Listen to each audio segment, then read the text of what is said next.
The 93X Half-Ass Morning Show podcast is sponsored by Standard Heating and Air Conditioning. Don't wait for an AC breakdown this summer. Get a free in-home estimate with Standard Heating and Air Conditioning. Schedule your appointment today at standardheating.com. The 93X Half-Ass Morning Show. 93 It is National Hot Dog Day. Yes. Hot dogs, huh? I like hot dogs. I think it's got him by the wiener. We're all getting hot dogs. Hot dogs! Get your hot dogs! Your hot dogs. Hey there, Mr. Wiener. What do you know? Is a hot dog a sandwich? No. It's a sandwich. That's Waffles Wiener. No footlong. It's showtime. Music has been taken out of this portion of the Half-Ass Morning Show podcast for licensing reasons. Go ahead. Never saw David Lee Roth perform live. Oh, my God. They do mention, of course, David Lee Roth. Talk about how he and Sebastian Bach, they put a great front band, right? And sure. Skid Row is a part of the documentary.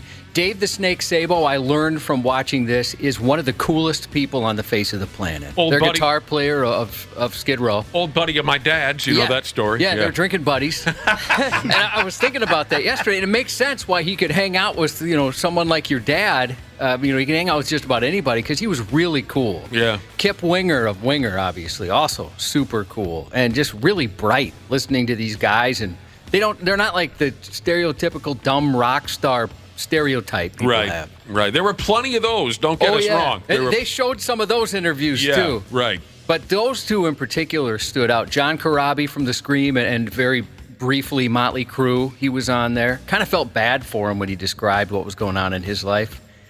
Currently or back in those days? Back in those days. Okay. And that guy wanted to impress his dad, who was tough to impress. You'll have to watch it. Okay. Big Roman Catholic family. So multiple-part series. You've gotten a little ways into it. 3 episodes. Like I said, I fast-forwarded through some of the critics and managers and stuff like that. So maybe I missed some good stuff, but I really liked watching those three speak. And also Dee Snider? Janet Gardner. Yeah, Dee Snider was in there. He was awesome. Okay. Janet Gardner from Vixen. Sure. You know what she does now? I can't remember. She's a dentist. Wow. I guess she comes from a family of dentists, and so she mentions that as they show her like cleaning people's teeth and stuff, how the majority of her patients have no clue she used to front Vixen back in the day. Vixen. They had you on the edge of a broken heart. They did.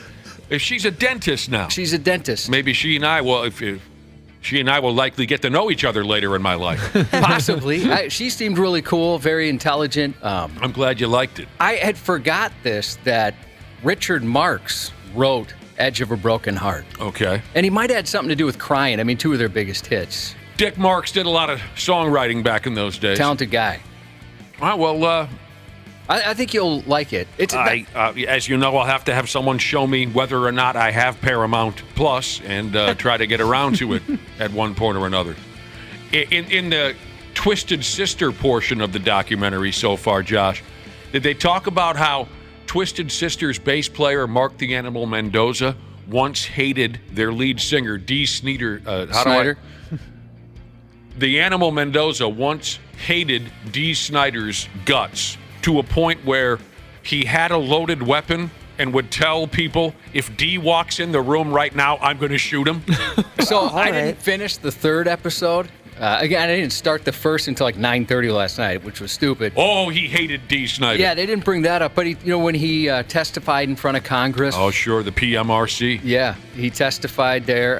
God, those were great times. About censorship of music and things like that. Right. He was great. And again, another bright guy. Oh, They picked the right people to talk to. Absolutely. In this documentary. What's the name of the thing again? I Want to Rock, then there's something about 80s. I forgot the rest. The 80s metal dream. The 80s metal dream. There you go. Thanks, Wob. But it is National Hot Dog Day. It's a beautiful thing. Happy National Hot Dog Day, Josh. Hey, thank you. Yeah, sure. I know this is a day, Nick, you relish. We'll be back after these messages. Dane, I didn't appreciate that. What happened? He went back. I didn't like that. I don't like that. No. Sorry. I'm just getting it out there. I don't want to. No hard feelings. I appreciate your honesty. I don't like that. You know what still has me upset from, 25 years ago?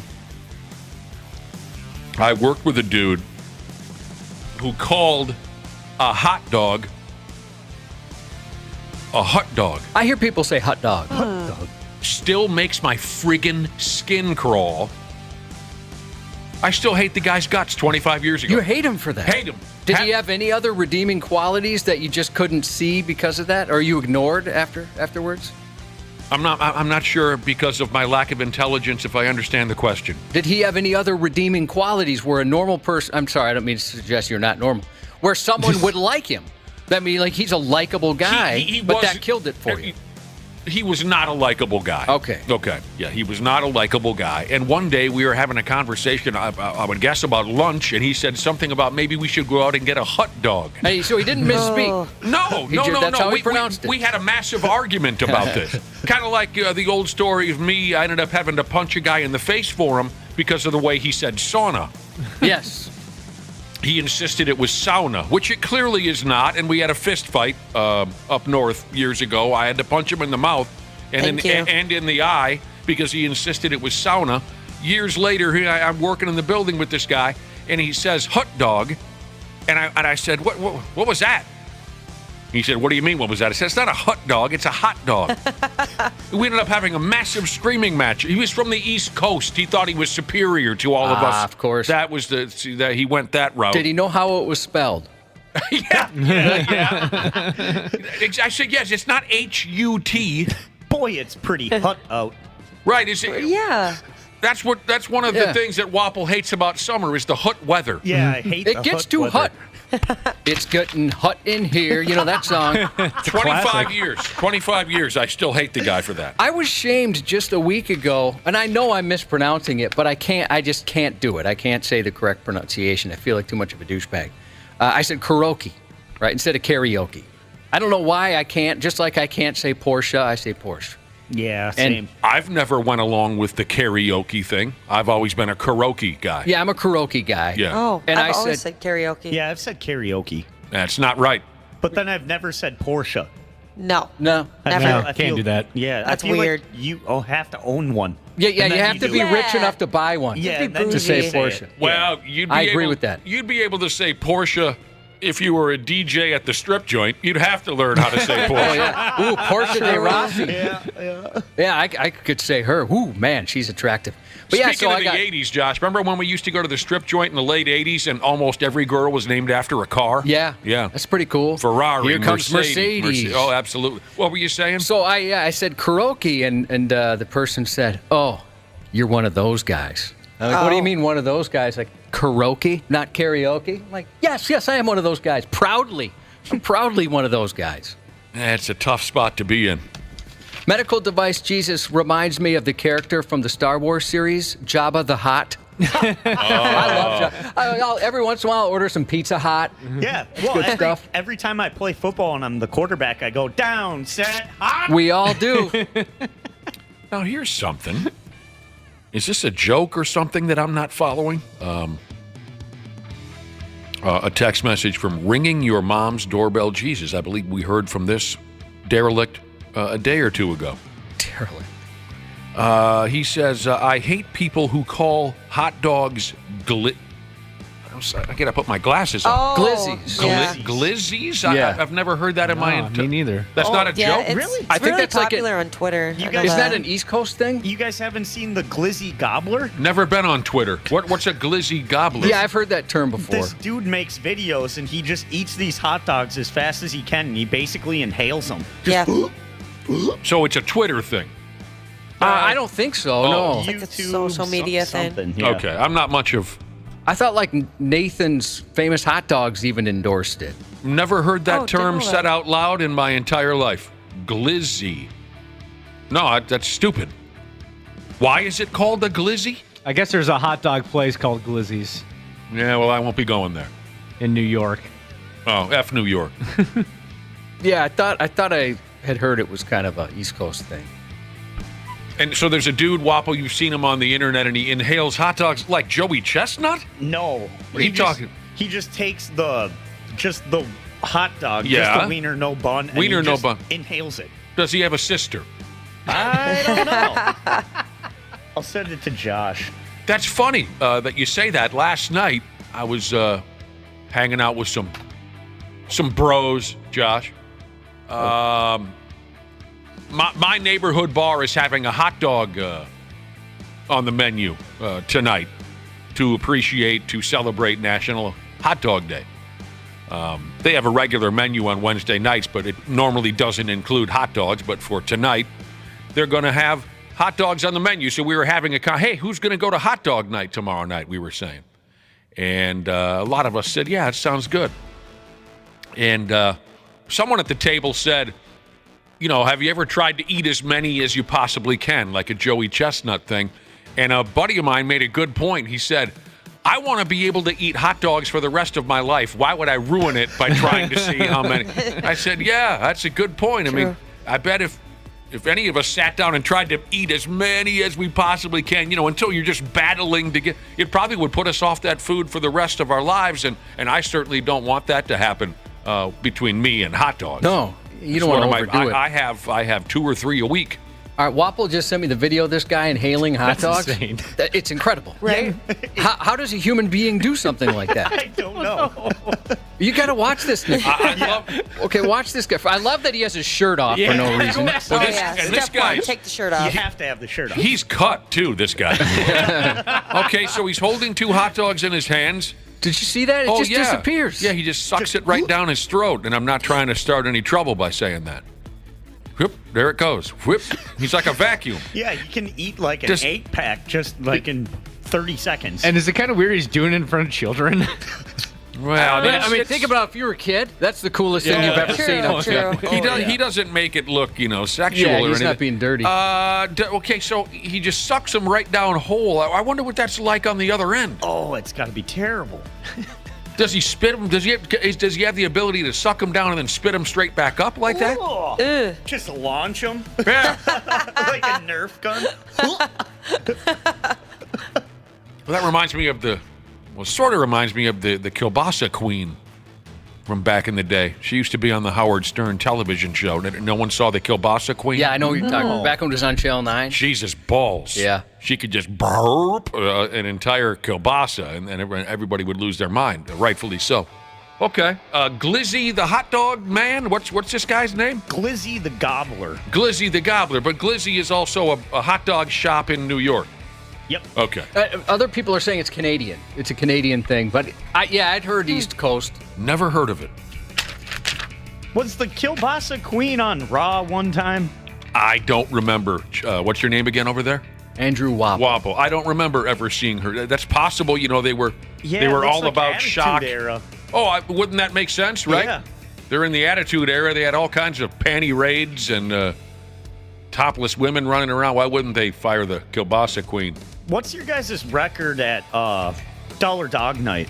I've never tried to set a record. Yeah, Wapple. I was surprised yesterday. Our friend and regular guest Janelle Klein, TV reporter, she said she could eat 3 hot dogs. I suppose she's pretty tall. She is tall. I don't know if that has anything to do with it, but she's got to maintain some calories to keep that body moving. But I was surprised that she could eat 3. She's quite slim. Yeah, that's impressive. I've never ever really tested my eating prowess with any food. That doesn't interest me at all. So when it comes to Dollar Dog Night, which I am a massive fan of, although I haven't been to one yet this year, I just have 2 and a bag of chips and I'm good. Why? Have you tested yourself? Kinda, yeah. I had 7 one time. What? Kid. You did? That's crazy. I feel like that was pretty good for me. That's pretty good for anybody. That's a lot. Did you feel terrible the next day or Yes. Yeah. Yeah. Bun felt and all, horrible. too? Yep, bun and all. I you don't have think I could ever do just mustard and one. relish. Unless I've got a hamburger on the side. Yeah, I think I've always True. done 2. True. Yeah, sure. Yeah, 1 hot dog usually That's a isn't enough. snack. Yeah, that usually isn't It's a enough. snack.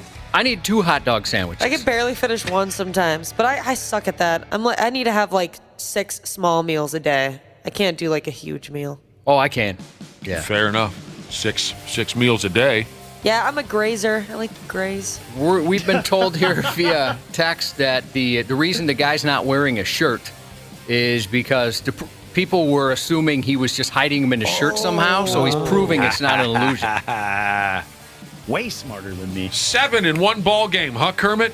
Yeah. That's bizarre. I went for 4, ate them, sat down, had a couple drinks, and then went back at like the 7th inning and then polished off 3 more. Oh, man, you must have been so just bloated. How high were you? Yum, though. Yeah, about normal amount of high. You were pretty high. You felt terrible the next day? Was it Yep. like that scene where Cartman's trying to play Guardians of the What was that episode of South Park where they're trying to play... World of Warcraft? Yeah, World of Warcraft. Oh, God. Mom has to bring him a trash can because... So they can go to the bathroom. All the zits they got. Yeah. It was more just like that gut-wrenching feeling you get. Where, I don't know why would you do that to yourself? Who were you trying to impress? I wasn't. I was like, oh, sweet, dollar dog night. I like That's that you did it for that's no a reason. reasonable Yeah. meal. I like you did it for no reason, and not like your buddies dared you or bet you couldn't do it. You're just like, I'm at a ball game. I'll have 7 hot dogs. Starving. I could eat something. I've never done that kind of a thing. You know what outshines National Hot Dog Day? Oh, It's the 25th birthday of our friend physicist Jesus. Everyone say happy birthday. Happy birthday. Happy birthday. Happy 25th. That's a good one. that's great. Absolutely great. The top 5 hot dog toppings are, according to whoever these folks are, they call themselves Home Cook World on the internet. Home Cook World. These are their top 5 hot dog toppings. Number 5 is chili. I like sucking on a chili dog. God, I love that bit. I love that bit. Number 4, cheese. Oh, yeah. 3, onions. There we go. Every time. 2, stupid, unnecessary anytime you have aged beyond 6 years old ketchup. And number 1, mustard. How did relish not get in there? Wow, Yeah, It's on the that's top true. list. it's They put out a list of the top 20. it's not in the top 5, Yeah, Wobble. If you can live with that. I can't. It's at number 7. I think it should be right above cheese and knockout chili. Well, here's Because- the Yeah, deal. I feel ya. Because so many people put relish on it, and that's like what they do in Chicago. Plus, there's no sport peppers like we were talking yesterday. You're a little sport pepper. What? like- What about Chicago? Chicago-style hot dogs. Yes, those are delicious. Yeah, they... So just because that's what they do in Chicago, it should make the list? What, are you from Chicago or something? Maybe I should be. Next But no, time you have a drizzy, is that the word? Glizzy. Next time Close. you have a grizzy, Drizzy sounds like an STD. go ahead, cover it in relish. Why you hollering at all of us like we've done something I wrong? just think that relish should be in the top 5. I think it got ousted. I've never seen you so angry. Yeah, I'm pissed. Well, number 7, that's decent. Don't you think? 7's pretty good, Wapple. Yeah. Sauerkraut's at number 8. I like me some sauerkraut, but I sauerkraut. usually save that for bratwurst. Yeah, that's broad. Yes. I need some a bigger wiener than just a Yeah, regular yeah. hot dog. For Are A you little ready? bit more Sauerkraut. beefy. Are you ready for this? An old timer at my neighborhood bar, same one I was talking about earlier. Last night, an old timer at my neighborhood bar claimed that he invented the chili dog. No. No. Very impressive. I love that kind of thing. Did you get a photo with them or an autograph or anything? I should have. He invented the chili dog, and he stood his ground. Good for him. How old are we talking? Oh, he's 80, 81. I mean, Christ, maybe it's possible. Yeah, it is possible. I invented the chili dog. That's how he said it. That's how he sounds. There was another one on the list that kind of surprised me. Kimchi. Kimchi. At number I 13. like kimchi. Yum. I don't even know I what like that it is. too, but I've never heard of anybody putting on a hot dog. Yeah, That's- Me never neither. thought of that. But it Starting sounds to be a good big though. thing. That sounds really good. Wapple, do you have an angry statement on kimchi? No, I'm just saying it's starting to become a big thing Yeah. to put on hot dogs. What Really? is what is kimchi? Is it kind of like a coleslaw? Would you describe Yeah. It's a South or Korean, correct? Yeah, Yeah. I can't remember what. It's almost like cabbage and then pickled or something like that. Yeah, I don't know exactly. It's been a long. what I it probably is. Very haven't good. had it in 20 years, but I remember it kind of like a coleslaw, not creamy, but Napa cabbage and Korean radish. Radish is how you say that. Salted and fermented. Okay. That's good. Have you guys ever had gardenier? Man, to does quote, it itch? No. To quote a great man, Wapple, to quote a great man, the question is, have I ever had garden air? My response will be, man, I don't even know what the F that means. What the hell is that? Yes, I have. It's like carrots and celery and some green olives sometimes, and then you put it in olive oil, and you let it kind of pickle a little bit for a couple weeks. It's so good. It is very good. Yeah, you can make it really hot. Sometimes it can be sweet. Super good. You put it on You're hot and Italian sweet. beef sandwiches. Ah, gosh. All right, now fair I'm enough. Hungry. Friggin' foodies. One of these days, I'm gonna fight a foodie. I'm just gonna up and fight a foodie. I'm so tired of them talking about food. It ain't gonna be you, Wapple. We're pretty tight. Yeah, we're cool. You're safe. We're cool. But I'm gonna fight a foodie. I'll bring some glizzies. Wapple, you have so much dirt on management here, you're never going anywhere. You've been here long enough. We all do. Yeah. Everybody's safe. I'll have to try kimchi on a hot dog. This list makes me sick, Josh. This list of the top 20. It's really, I only gave you the top 5. Oh, I can guess a couple that are going to drive you nuts. Number one's got to be number 16. Avocado slices. Yuck. What? I love Outside avocados, of but I don't need it ketchup, on a hot dog. Which would you rather have? You'd probably rather eat ketchup than avocado, wouldn't you, Nick, or no? Yeah, and that's quite a statement, as you know.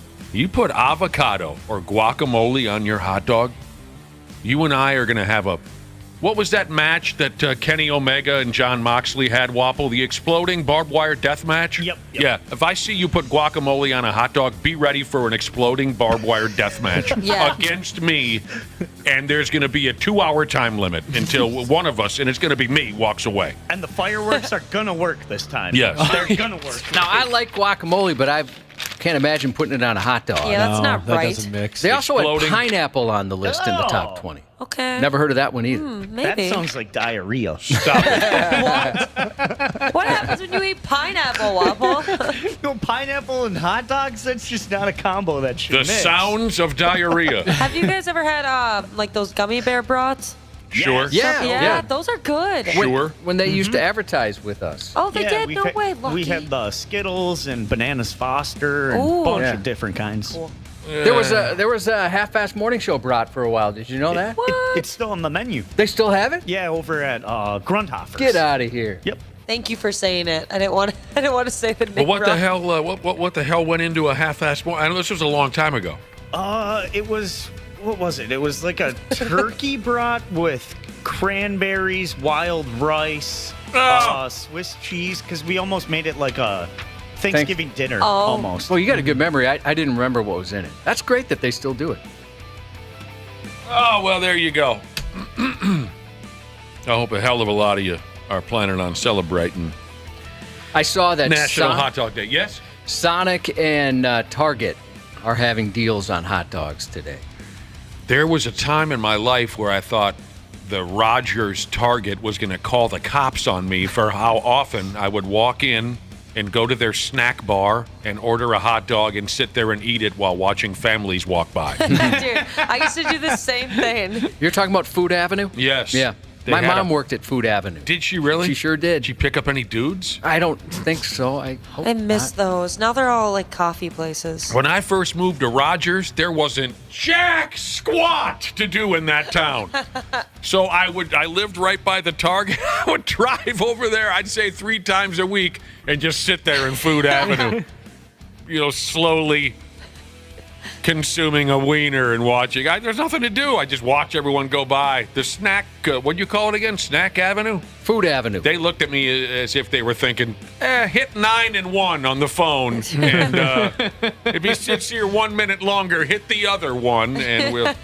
I've definitely been in neighborhoods where I had 9 and 1 ready to go. That's all I needed, just hit Yep. that one more digit. Anytime you have to drive through Burnsville, Oh my God, I go around Burnsville. that's smart. You're a terrific crowd. We wish you a happy National Hot Dog Day. Plenty going on the program, and we'll get to it when we return here on the Half-Assed Morning Show. They want to glorify the fact that they're criminals. It's dumb. These guys are dumb. They deserve to be tossed under the jail just for being dumb. The 93X Half-Assed Morning Show. CJ Ham for Standard Heating and Air Conditioning. When I'm on the field, I can take anything. But at home with my family, we like everything to be comfortable. That's why I trust the pros at Standard. They've been keeping Minnesotans like me comfortable for over 90 years. Is your cooling system making strange noises or not cooling properly? Don't wait for an AC breakdown this summer. Get a free in-home estimate with Standard Heating and Air Conditioning. Schedule your appointment today at standardheating.com. For a limited time, Sweet Deals is offering qualified listeners the vacation of a lifetime. An all-inclusive 5-day, 4-night stay in a suite for just 2 adults and up to 2 children in Cancun, Mexico for just $299. This opportunity is valued at more than $2,600. That's right, a $2,600 vacation for $299, and it's all-inclusive, meaning all your food and drinks are included. Attendance is required at a presentation for Vacation Club ownership, but who cares? There's no purchase necessary. And you have a 30-day money-back guarantee if you change your mind. Do not miss this exclusive luxury vacation offer from sweetdeals.com. $299 for 4 nights at an all-inclusive resort in beautiful Cancun, Mexico. Go to sweetdeals.com right now and snag this once-in-a-lifetime offer. That's sweetdeals.com. Stupid news on the Half-Assed Morning Show. All right, yeah, the stupid news. Here we go. That I will read for you all alone here by myself. Inside joke, but that was awesome. Inside joke.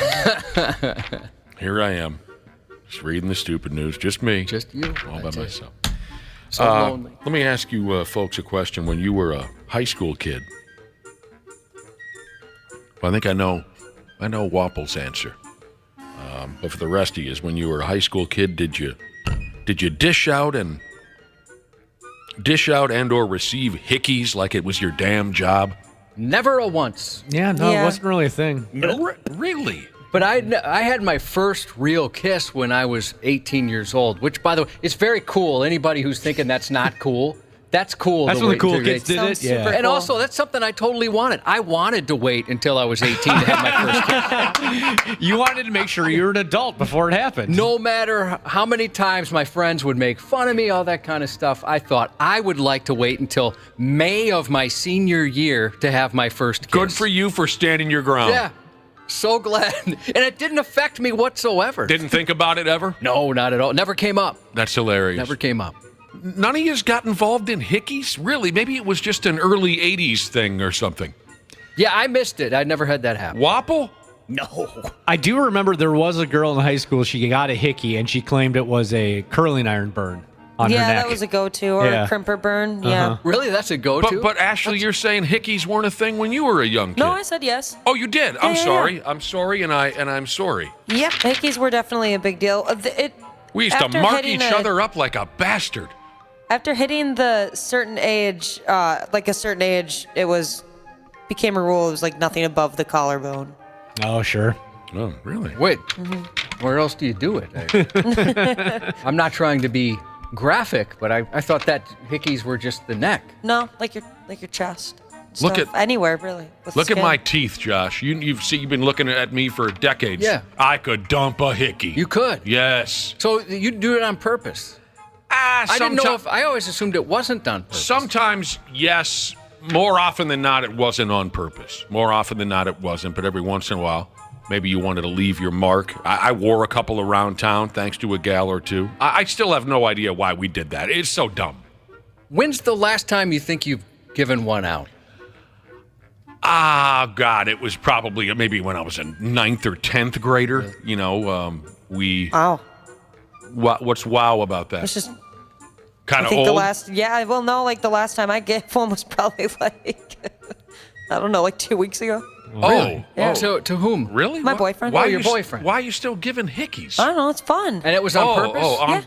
Just for fun. Oh, okay. And you said you were good at it. Oh, yeah. I've never had because of the gap in my front teeth. I think I was able to really dig in there because of my teeth. I'm pretty good at it. The unsophisticated may find this request odd, but Would you do me the great honor of giving me a hickey sometime? I would. I've never had one. I don't want to say you're out of practice, but it'd be nice to know if you still have the same prowess you did in 9th grade. I bet I do. Nothing above the collar, I hope. Well, let's just see what happens. In grade school and junior high, I think they were accidental because we didn't know what we were doing. In high school, like I said, 9th, 10th grade is probably the last time I dumped a hickey on a gal, and I'm pretty sure it was intentional to annoy her a little bit. Yeah. So then when she gets to school on Monday, she says, look at what you did. I think I got a kick out of that. But yeah, I still like receiving them too. You do? Yeah. Oh, God, it's been decades. I like looking in the mirror, or when you're about to hop in the shower, and I'm like, what is that? Oh, nice. Okay. I mean, I've had leeches attached to me when I've got out of lakes. Does that count? I'd count that. That's some type of hickey. I can tell you, I can't tell you too much because we're live on the radio, but I can tell you a little bit about the last one I received, and it wasn't on my neck. Oh. Dude. That That really happened, and I could not believe that it happened. Man, that's impressive. I looked in the mirror coming out the shower, and I went, ah! To borrow a line that you had earlier, does she have a sister? Dude. This place, is there a neck and a head involved? There is. There is, okay. I think I know what you're talking about. Ever given one of those, Ashley? No, I don't think so. Wapple, same question. Yes. Well, if you got a hickey or two back in the day, you might want to consider yourself lucky to have lived through it. A 17-year-old Mexican teenager died because of a brain embolism allegedly caused by the hickey that his girlfriend dumped on his neck. That's what they're saying here, by God. This is the tragic story of a 17-year-old kid by the name of Julio Gonzalez. He upped and died in 20+16 because of a hickey. In a video going around, I don't know why this is the way the video was presented, but the video is an AI avatar of Julio, the teenage kid, telling the story of how he died. Okay. That seems odd to me, but that's how they put it together. He died. He collapsed during dinner at his parents' house, August of 20+16. He's making out with his 24-year-old girlfriend. Whoa. What? That's what I said, Wappa, when I first... He's 17. He's got a 24-year-old girlfriend. Me and Julio down by the schoolyard. You could have said schoolio. School what? You talking to me? He could have said what? Schoolio. Me and Julio down by the schoolio. Listening to Coolio. Okay. He's making out with his 24-year-old girlfriend, and she threw a hickey onto his neck. He didn't think anything of it. Why would he? What he didn't know, and none of the rest of us, I can speak for myself, I didn't know this was possible, was that in very rare cases, a hickey can be deadly. Kiss Me Deadly, what singer? Lita Ford, what year? 1988, what album? I think the record was just called Lita. Great song. I like that one, too. Did she look insanely hot in the video? Yes, she did. She looked hot on the album cover, too. Hard. So, back to this effing pimp, 17-year-old Mexican kid and his 24-year-old scorching hot girlfriend. She blasted him with a hickey one day. They went to Julio's house for dinner with his family. At one point, Julio falls off his chair and he starts convulsing on the floor. His folks call the ambulance. But even though the paramedics got there quickly, there was nothing they could do to save him. He was gone. That's awful. That's awful. And the autopsy says that Julio's death was caused by the hickey. Are you starting to feel a little bit different about still sucking on your boyfriend's neck like the two of you still do, Ashley? Nah. You're going to risk death? No, I don't like go for it. Like I imagine this. You don't like take a chomp out of them or anything? Yeah, we don't. There's nothing in the story about the level of hickey. I mean, if you're raising this, I'll explain. Now that you know this information, you could be charged with manslaughter. Oh, true. That'd be so bogus. Ryan Pasiga could help you plea down, but Yeah. you're going to have something happen to you. If you don't know about hickeys, like Wapple, the reason it makes a big, stupid purple mark on your body is because when somebody or another is sucking on your skin like that, they end up bursting small, superficial blood vessels under the skin. In Julio's case, the suction created a blood clot that ended up in his brain, where it clogged one of the blood vessels up in there and made it burst. I mean, he had a damn stroke. And that all makes sense. I mean, I'm not a doctor, but all of that Doesn't seem like it Sounds happened right. to a young person like that, though. Yeah. It seems like maybe someone our age that would happen to. Word is, here, now then, in the story, after Julio dropped dead, his girlfriend upped and disappeared. This is not nice right here. At the time, Julio's parents said they held her responsible for his death, and they said they never approved of their relationship because of the age difference. She didn't need to hear that. What are you talking about? You know what I'm saying? Yeah, I mean, a hickey? that's You're ridiculous. going to hold this lady responsible for your son's death because it was a hickey? Yeah, it's nuts. That's about as mean as you can be right there. I don't have anything in front of me as to whether she was ever charged for what is obviously an accidental death.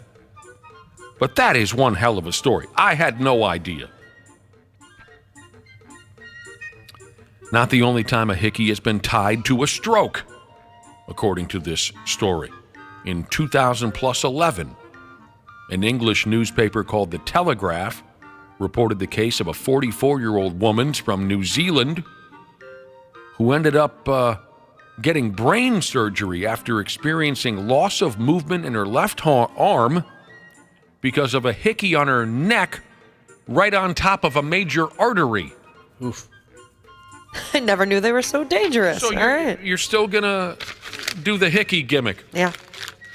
Yeah. God bless the both of you. Is it by request or this is an Ashley special? No, just sort of happens. Just happens. Okay. Yeah. That is a crazy F me running story right there. This is a long-ass story here, and the pictures might make you puke all over yourself. If you don't die from a hickey, you might be unlucky enough to catch some of this here. A 25-year-old gal ended up bedridden and covered in scabs from a skin condition. This gal by the name of Megan from England was diagnosed with a condition called topical steroid withdrawal. This can happen to people who use steroid creams for conditions like eczema.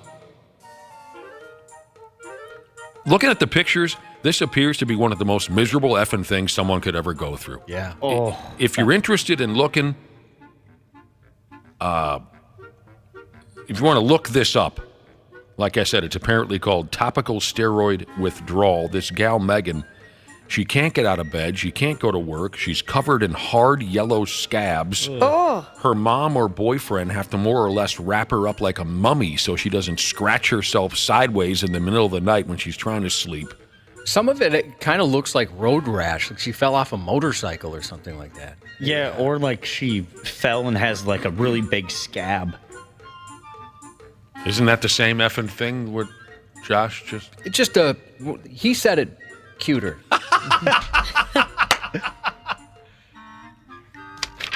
I dig when that happens. To be honest with you, that's about as far as I want to go with this. I guess consider it a warning to our listeners. If you're concerned that you might have this condition, look it up. The story talks about itchy, rock-hard scabs, scratching isn't a word, scratching and reopening the wounds. It's just terrible. Oh, God. We worked with a guy who had major eczema and a couple, other skin conditions, and I felt awful for him. And there was nothing he could do. I mean, he was going to the doctor, over and over and over, and they couldn't figure this thing out.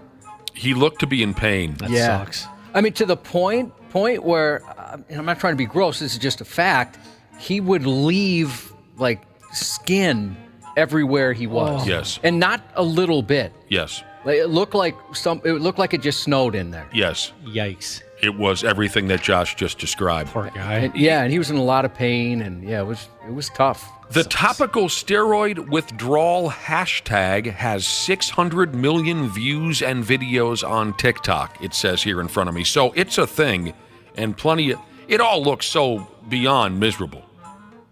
I think I'd rather go to a restaurant and then have a waiter at the restaurant make me eat cat poop than catch topical steroid withdrawal. Yeah, that looks absolutely brutal. Oh, Here's your cat poop, sir. And I'd argue with the waiter at first. I'd tell him that I would not eat the cat poop, but I'd end up eating the cat poop. You'd end up eating the cat poop. Before I'd get in line for topical steroid withdrawal, absolutely, I'd eat that cat poop.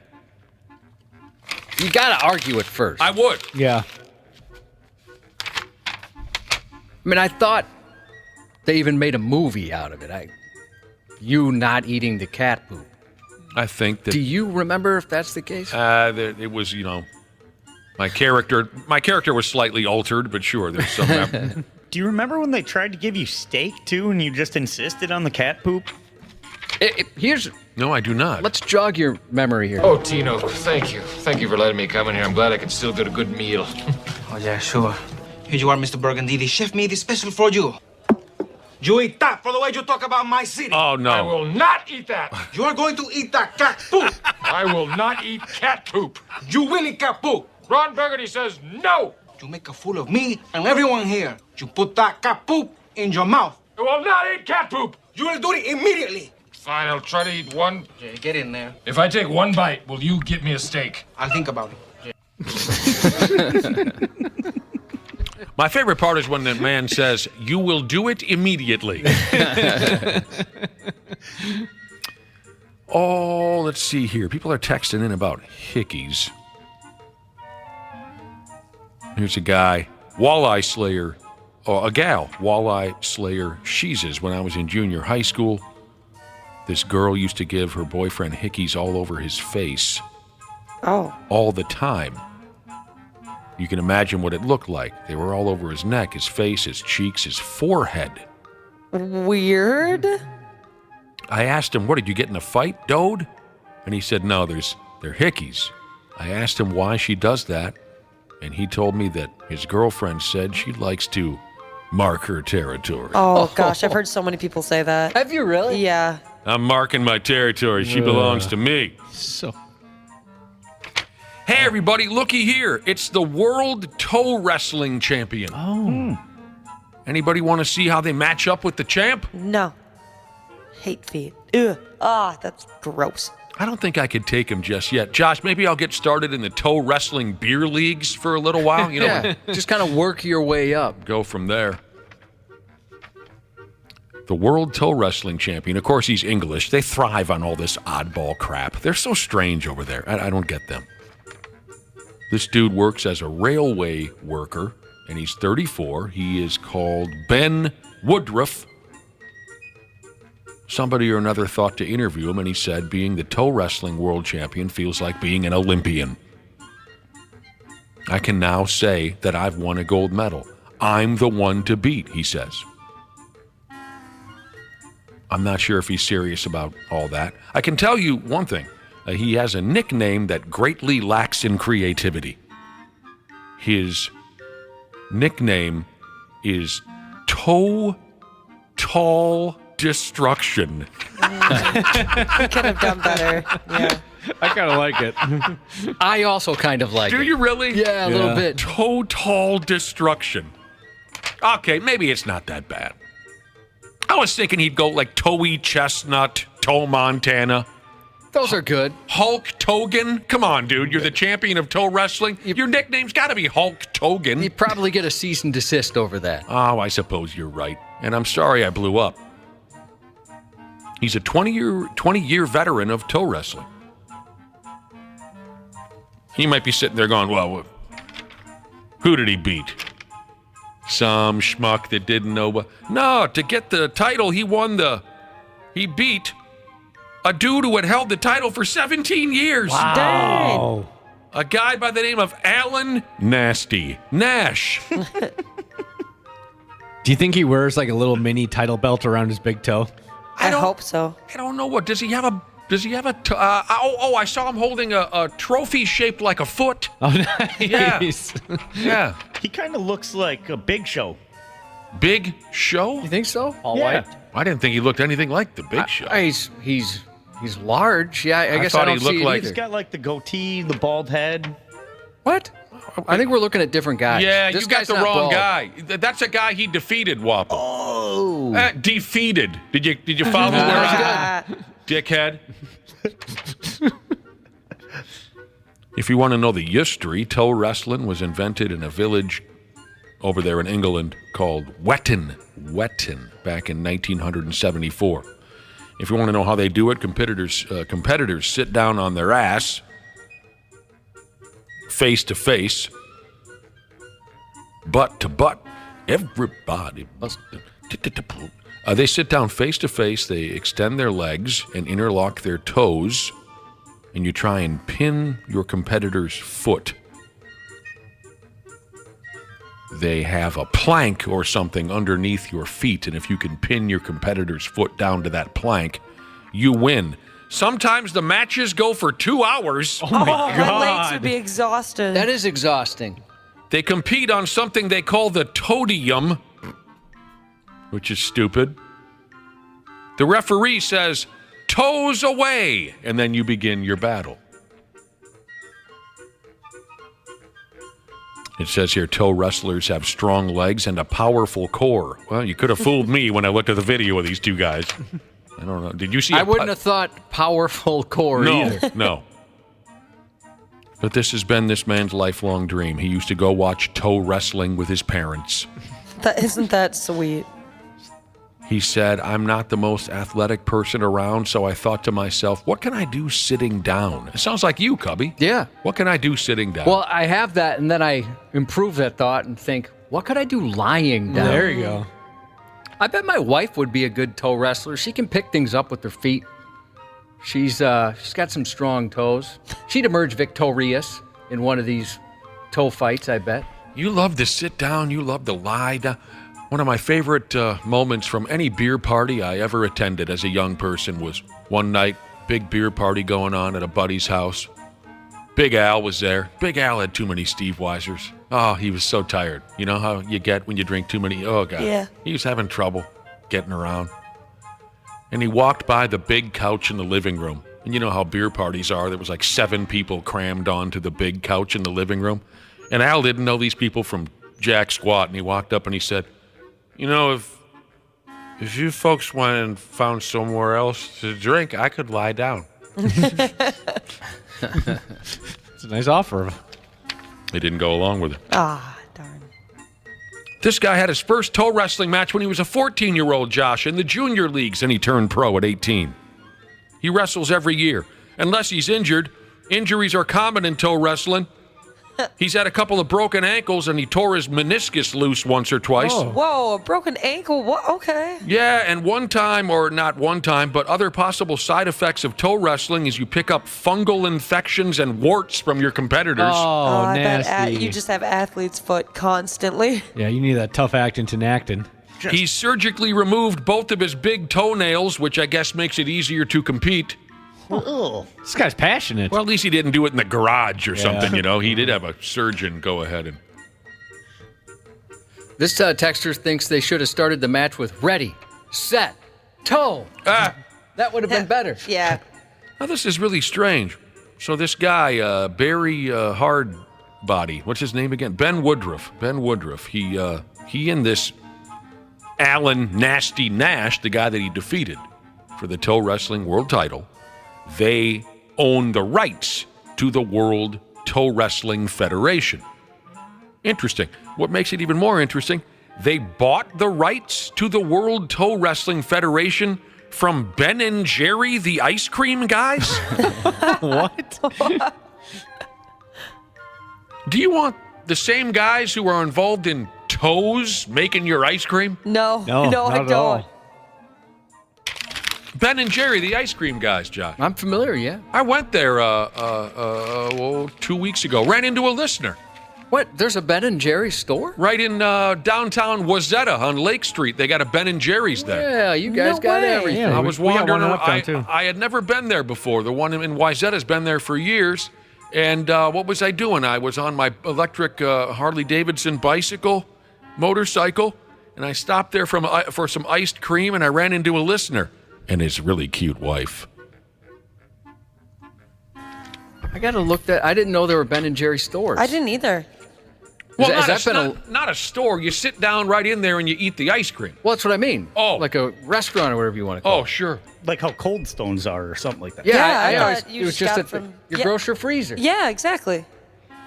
Isn't that something? Have they been around for a long time? I know. I feel dumb. I've had one in my neighborhood for as long as I've lived there, over like 10, 15 years. Really? Mm-hmm. God, I got to leave the house every once in a while. Holy smokes. What it do, Jesus just texted me. Is there camel toe wrestling? I think that's called something else. He says there's camel toe wrestling.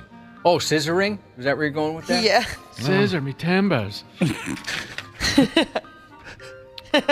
Where else am I going with this? I'm trying to look up the locations of these Ben and Jerry's restaurants. I know. I'm going through pictures right now. I feel like I've been lied to. You guys, next time I have a beer party, we'll go down into Wayzata and we'll go to Ben and Jerry's. What is the protocol for Wayzata? Business casual, or do I need to be a little more dressed up? You need a polo. Look at me. Yeah, I see you. Handsome guy. You don't have to. I wear sleeveless shirts wherever I go in Wayzata. You're grandfathered in, though. You're born there. I am. I'm a lifelong citizen. A couple weeks ago in the stupid news, we told you about the cops racing off to a house, Summers, where they thought they heard a woman screaming, only to find out it was just a pissed-off parrot hollering itself sideways. This time around, I had a hard time with this story. I didn't understand what was going on, so I'm going to do my best. Some gal on TikTok, a TikTok dork, her name is Adrielle. She's in New York. She was sending off a series of videos about screaming coming from her neighbor's house. I guess this was very dramatic stuff. She told her viewers to call the cops. They did. She said it was terrifying living across from this house with screaming coming out of it. The cops pulled up to this house. Nobody was dying. It was just a chihuahua that wasn't having a very good day. Tell me you hear this. Dude, it's... Please, whatever it is. It's like this intense screeching. Kind of sound like the dog was saying, "Oh my God." Yeah, it did. Yeah. That's hilarious. One officer was running late on leaving, and he could also hear a loud wailing sound, which turned out to be the Chihuahua. An elderly couple pulled up into the house. They explained the Chihuahua makes those wailing sounds. That was a hell of a sound. I used to live next door to a Chihuahua. Well, human beings that owned a Chihuahua, to be specific, yeah. And he would holler a little bit, but nothing like that. This, like you heard the lady said, an elderly couple lived there, and they had a little Chihuahua that they named Muskie Bait. Oh, that's insensitive. You can't name a... They didn't... That is rude. They didn't. I'm kidding. They didn't name the Chihuahua Muskie Bait. I actually like Chihuahuas quite a bit. I do. I like that one that lived across the street. He was cool. They say their little Chihuahua, he does this. He gets lonely. He hollers out. What are you going to do? Poor puppy. Yeah. I like those little peckerheads. And finally, we got to get the hell out of here. I'm sorry I missed this deal here. Dozens of dachshunds took over a horse racing track in California here a day or two ago for the 26th annual Wiener Schnitzel Wiener Nationals, Wiener Dog Races. Perfect for National Hot Dog Day. What a nice tie-in. They call the joint the Los Alamitos Racecourse. These little bossy-ass dachshunds were running 50-yard races until they finally crowned a champ. The fastest dachshund at the event was a little fella named Beanie Von Weenie. We have the fastest wiener in the West contest here in the 26th annual Wiener Schnitzel Wiener Nationals. So insane. There's so many wiener dog people, and wiener dog people are just the best people. Everybody's so supportive, and everybody's so happy that, you know, to see her finish, and it's just one really big wiener dog family. That's the owner of Beanie Von Weenie. Her name is Nicole or Nicolee. I don't know what the hell it is. She told the local news that Beanie Von Weenie won a doghouse and $1,000. Whoa. Wonder what he's going to spend it on. Probably wasted it all on treats. I hope it's pepperonis. God help us, Wapple. You know I had a dachshund for 19 years. The Ozman. 19 years. He loved pepperonis. He would just come uncorked for pepperonis, and his breath was just ass. Yeah, that can ruin it. That's for sure. 19 years. They are great dogs. Me and the Ozman were close pals. Like I said, we spent nearly 2 decades together. We were tight. He could be a prick sometimes. I mean, they're German. They think they're the boss all the time. Ozzy raced once or twice in dachshund races. He was a solid athlete. He had a good shot to win the James J. Hill, back to Wayzata. He had a good shot to win the James J. Hill Days dachshund races in Wayzata years ago, but he got distracted halfway down the track by a spectator with a box of popcorn. Oh. And it was all over. He was all ready to win, Cubby. He had a big lead? There's Big Al holding them at the starting line. And Oz was just foaming at the mouth. I'll win this son of a bitch. And I'm at the finish line with his favorite toy. Get down here quick. I'll tell you, we're going to win this, prick. And then they said, ready, go. And halfway down, he was in the lead. And some guy in the stands rattled the box of popcorn. And Ozzy was like, hey, what are you doing? You got popcorn? And everyone blew right past him. It was over. It was embarrassing. And we told him so. Is that what killed him? And then 15 years later, he died. Oh, it took 15 years. Jesus Christ. They want to glorify the fact that they're criminals. It's dumb. These guys are dumb. They deserve to be tossed under the jail just for being dumb. The 93X Half-Ass Morning Show. CJ Ham for Standard Heating and Air Conditioning. When I'm on the field, I can take anything. But at home with my family, we like everything to be comfortable. That's why I trust the pros at Standard. They've been keeping Minnesotans like me comfortable for over 90 years. Is your cooling system making strange noises or not cooling properly? Don't wait for an AC breakdown this summer. Get a free in-home estimate with Standard Heating and Air Conditioning. Schedule your appointment today at standardheating.com. Are you currently enjoying the show on the Stitcher app?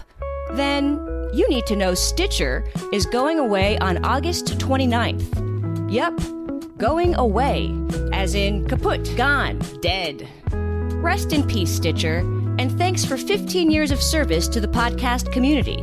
So switch to another podcast app and follow this show there. Apple, Spotify, or wherever you listen. Half-Assed Morning Show. 93X. In my backyard, I was like, wow, like this really happened. Like this fell off of an airplane and landed in our backyard. A Chicago family had a lunchtime surprise Monday when an evacuation slide fell from a plane approaching O'Hare International Airport and struck their house. Oh, I thought you were going to say it was the frozen poop. No, but I do have a couple of poop stories coming up here. Nice. I wouldn't let you down. Nice. New video from a surveillance camera shows the plane flying overhead. And then, seconds later, you can see the slide falling from the sky. The FAA said a maintenance crew at O'Hare discovered an emergency slide missing from United Airlines Boeing 767, which had just landed after a flight from Switzerland, and it appears to be the slide in question. The homeowner said they heard a loud boom about 12:15 p.m. and discovered the slide as they inspected the damage. It hit right there in the downspout and then came straight down. Landed right here in the garden, smashed all these plants. They called 911. The FAA arrived within 30 minutes. How the slide fell off the plane is still being investigated. It's not the first time a Boeing 767 lost its slide, though it is rare. It happened in 2016 in Phoenix near Sky Harbor Airport and again in 2019 in Boston near Logan Airport. You got to keep a handle on those damn things. Yeah, I think they're supposed to stay with the plane. One of them's going to hit you across the noggin while you're out in the driveway playing horse. That'd be a good excuse for losing. Yeah. Finally, I'll have an excuse. By the way, avclub.com, they named the best movies set in each U.S. state. Movie set? Yeah. So for each news story today, I'm going to give you the movie from the state that the story comes from. Nice. The last news story out of Chicago. avclub.com says the best movie set in Illinois, Ferris Bueller's Day Off. The correct answer is Midnight Run. I do love Ferris Bueller's Day Off. Although they're all over the country in Midnight Run. They're in L.A., they're in New York, they are in Chicago because Jack Walsh was a cop in Chicago until Jimmy Serrano and the mob got involved. But I don't have to tell you guys the story of Midnight Run. Everyone knows it already. No. It really is a crime that some of you have not seen that movie. But I'll let Josh, sorry I blew up. No, that's all right. Somebody needed to speak up, and I'm glad that you led the charge on that. Multiple airline passengers awaiting takeoff fell ill in stifling triple-digit heat while taxiing behind more than a dozen other flights at Harry Reid International in Vegas. Passengers aboard the Delta Airlines flights to Atlanta were waiting in 111-degree heat with no air conditioning for about 4 hours Monday when the pilot announced the plane had to return to the gate due to multiple emergencies. All right, everyone, Mr. Captain speaking. We certainly do, again, apologize for the situation of being very hot in the back there. This is the best that our cooling is going to occur while passengers are on the aircraft. The situation worsened as flight attendants were seen running up and down the aisles with oxygen tanks. Oh, man. At least 5 people were seen being wheeled off the plane. Multiple passengers passed out. Some had soiled themselves. Oh, no. Passengers were later told that flight attendants had also fallen ill, with one being wheeled out on a stretcher with an oxygen mask on. Delta Airlines said in a statement they're investigating the cause of the situation. I'm surprised they kept them on there for 4 hours. I mean, I don't know how it works. That sounds like some kind of level of torture. Yeah. People pooping themselves? Sounds awful. According to AV Club, the best movie set in the state of Nevada, Ocean's 11. Correct answer, Midnight Run. Midnight Run. They go to Vegas in Midnight Run. What was the friggin' movie? Ocean's 11. Oh, God, I enjoyed that series. That was a very fun movie. I remember watching it, but I don't have any real memory of it. In other airline news, Japan Airlines just launched a new service which allows foreign tourists and business travelers to rent clothes from them for as little as $28 for up to 2 weeks. The idea is to minimize luggage as much as possible. Renting clothes at the airport? Yeah, from the airline. All you need is you bring your own underwear. Okay. And you can rent some clothes if you want. You don't have to check any bags. Has anyone here ever, aside from a tuxedo, anyone here ever worn rented clothes? Just a tux. No. Oh, I have. I rented a bathing suit at Valley Fair. Oh, you did? Oh. Yeah. Boy, I was styling that day. I bet you look good. As you can imagine. I've bought socks at a trampoline park. Oh, okay. Outside of that, the little grippy ones.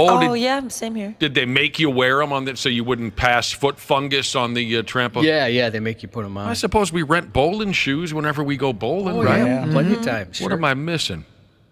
We got a pretty good list. Multiple vehicles, including 2 state police vehicles and a tractor-trailer, were involved in what police described as a major crash on a Connecticut interstate Monday night, causing the highway to close for about 3 hours. Troopers initially said an oil spill in the roadway caused the crash, but then later they said it was poop. Human poop. Oh. No major injuries were reported in Monday night's mayhem on Interstate 95 in Bridgeport. Troopers arrested the truck driver, 34-year-old Shaky Joseph, on several charges, alleging he knew there was a leak but kept driving. The wrecks began shortly after 11 p.m. when the leaking waste caused extremely slick conditions in the northbound lanes. A motorcycle rider lost control and fell onto the road, ending up in the hospital, luckily with minor injuries. God damn, he slid through the poop? Yeah, right through the poop. He got the worst of it. Vehicles crashed into other vehicles and concrete barriers. Spin out after spin out. Another tractor-trailer skidded into a parked state police cruiser, which then struck a second parked cop car in the median. Both cruisers unoccupied, luckily, as troopers were helping others involved in the wrecks. State police reported that about 10 vehicles involved in those accidents. The driver was charged with reckless driving, reckless endangerment, and failing to secure a load. What do you think, Cubby, about a guy in charge of driving hazardous waste around town by the name of Shaky? Yeah, it seems like a joke. I didn't even think of that. Yeah, it seems like a joke. According to AV Club again, the best movie set in the state of Connecticut, Beetlejuice. Oh, sure. Never saw it! Oh, man. I don't know if you'd like it now, but boy, I love that movie. I'm excited for Beetlejuice 2 when that finally comes out. Part 2? A woman was left shaken and terrified by the side of a Massachusetts highway when she found a man hiding in the back seat of her car while she was driving. and he had a coat over his head. Attempted to get inside her car. He's under arrest. They're very serious charges. Just before 1 a.m. Monday, a police officer came upon a vehicle he thought was disabled. As he went to check on the car, he saw a woman standing outside attempting to call 911. She appeared very scared and upset. She explained to the officer what had just occurred. She told police she had left her friend's house, didn't notice anything out of the ordinary at the beginning of her journey. However, a short time later, a light suddenly came on in her car while she was driving, and that caused her alarm. As she looked into the back seat, she was surprised to see a man hiding with a coat pulled over his head. That's not right. The woman told police she was extremely frightened and began driving erratically, which did cause the man hiding in the back seat to fall out of an open door of the vehicle and onto the road. Following a brief investigation, police found that suspect, 36-year-old Jailton Dos Santos, and he was arrested. Police didn't give any indication as to why he was in the woman's car or what his motivation may have been. That is so scary because I would have no idea what to do because I wouldn't want to draw attention to the fact that he's in my car while I'm driving. Meaning you wouldn't want him to realize you know? Yeah, but also, I don't know what I would do. According to AV Club, the best movie set in the state of Massachusetts, The Departed. Very good movie. A 19-year-old behind bars after being arrested for doing donuts in Columbus, Georgia, in front of the Columbus, Georgia Police Department. Police say investigators identified the man as James Brown. In video posted by CPD, you can see the driver using reckless maneuvers and doing donuts directly in front of the police department's headquarters, which you may not be surprised to know has a very high-tech camera system which recorded everything. Brown also faces 2 other incidents of reckless driving. I'll tell you right now, the best movie based in Georgia, it better be Smokey and the Bandit. Oh, wait a minute. Well, they were only in Georgia for a brief period of time. What's the best movie based in Georgia? The Color Purple. Oh, by damn, I haven't seen that in years. That's a long time since I've seen that starring one. Oprah. Right. Dolphins have wounded 4 people in a series of attacks off the coast of Japan. F*** you, dolphin! Police said a dolphin injured a man in his 60s who was taking an early morning swim on Sunday. The man was swimming 5 meters offshore with a friend when the dolphin rammed into him, causing the man to suffer broken ribs and bites to the hand. That same morning, a dolphin bit a man in his 40s on the arm. The BBC reported 2 other people were attacked in the same location that day. It's not clear if it was the same dolphin on each occasion. Last year, authorities installed ultrasonic transmitters after a series of dolphin attacks in the area. I thought I had heard, Summers, Josh, that the only time dolphins are dangerous to humans is when they want to bump. Well, the story went on to say when they feel threatened or protecting their territory, but maybe when they're horny as well, trying to keep you away from their significant others. Because normally I thought they dug our vibe quite a bit, we human beings. Yeah, isn't that the rumor? Well, the other thing the story said is some of the dolphins are pissed off that people keep trying to pet them, and they want to be left alone. Japan, not a U.S. state, so AV Club didn't have anything to say about the best movie set in Japan, so... Fair enough. I'd like to nominate, if I could, Mr. Big Live Back to Budokan, recorded during one of their 11 straight sold-out arena shows in Japan. Tears in my eyes when I watched that. I'm not kidding. The sighting of great white sharks off the coast of San Diego prompted the local fire rescue department to issue urgent warnings to naked locals and tourists considering visiting the famous regional nude beach there. Enter at your own risk, they said. Ooh, that's the tattoo you should have, Ashley. 3 juvenile great whites were spotted Friday about 100 yards away from the shore at Black's Beach, a popular destination known for its impressive surf, and nude visitors. I don't like the sound of that. Sharks are roaming around? Yeah, great whites.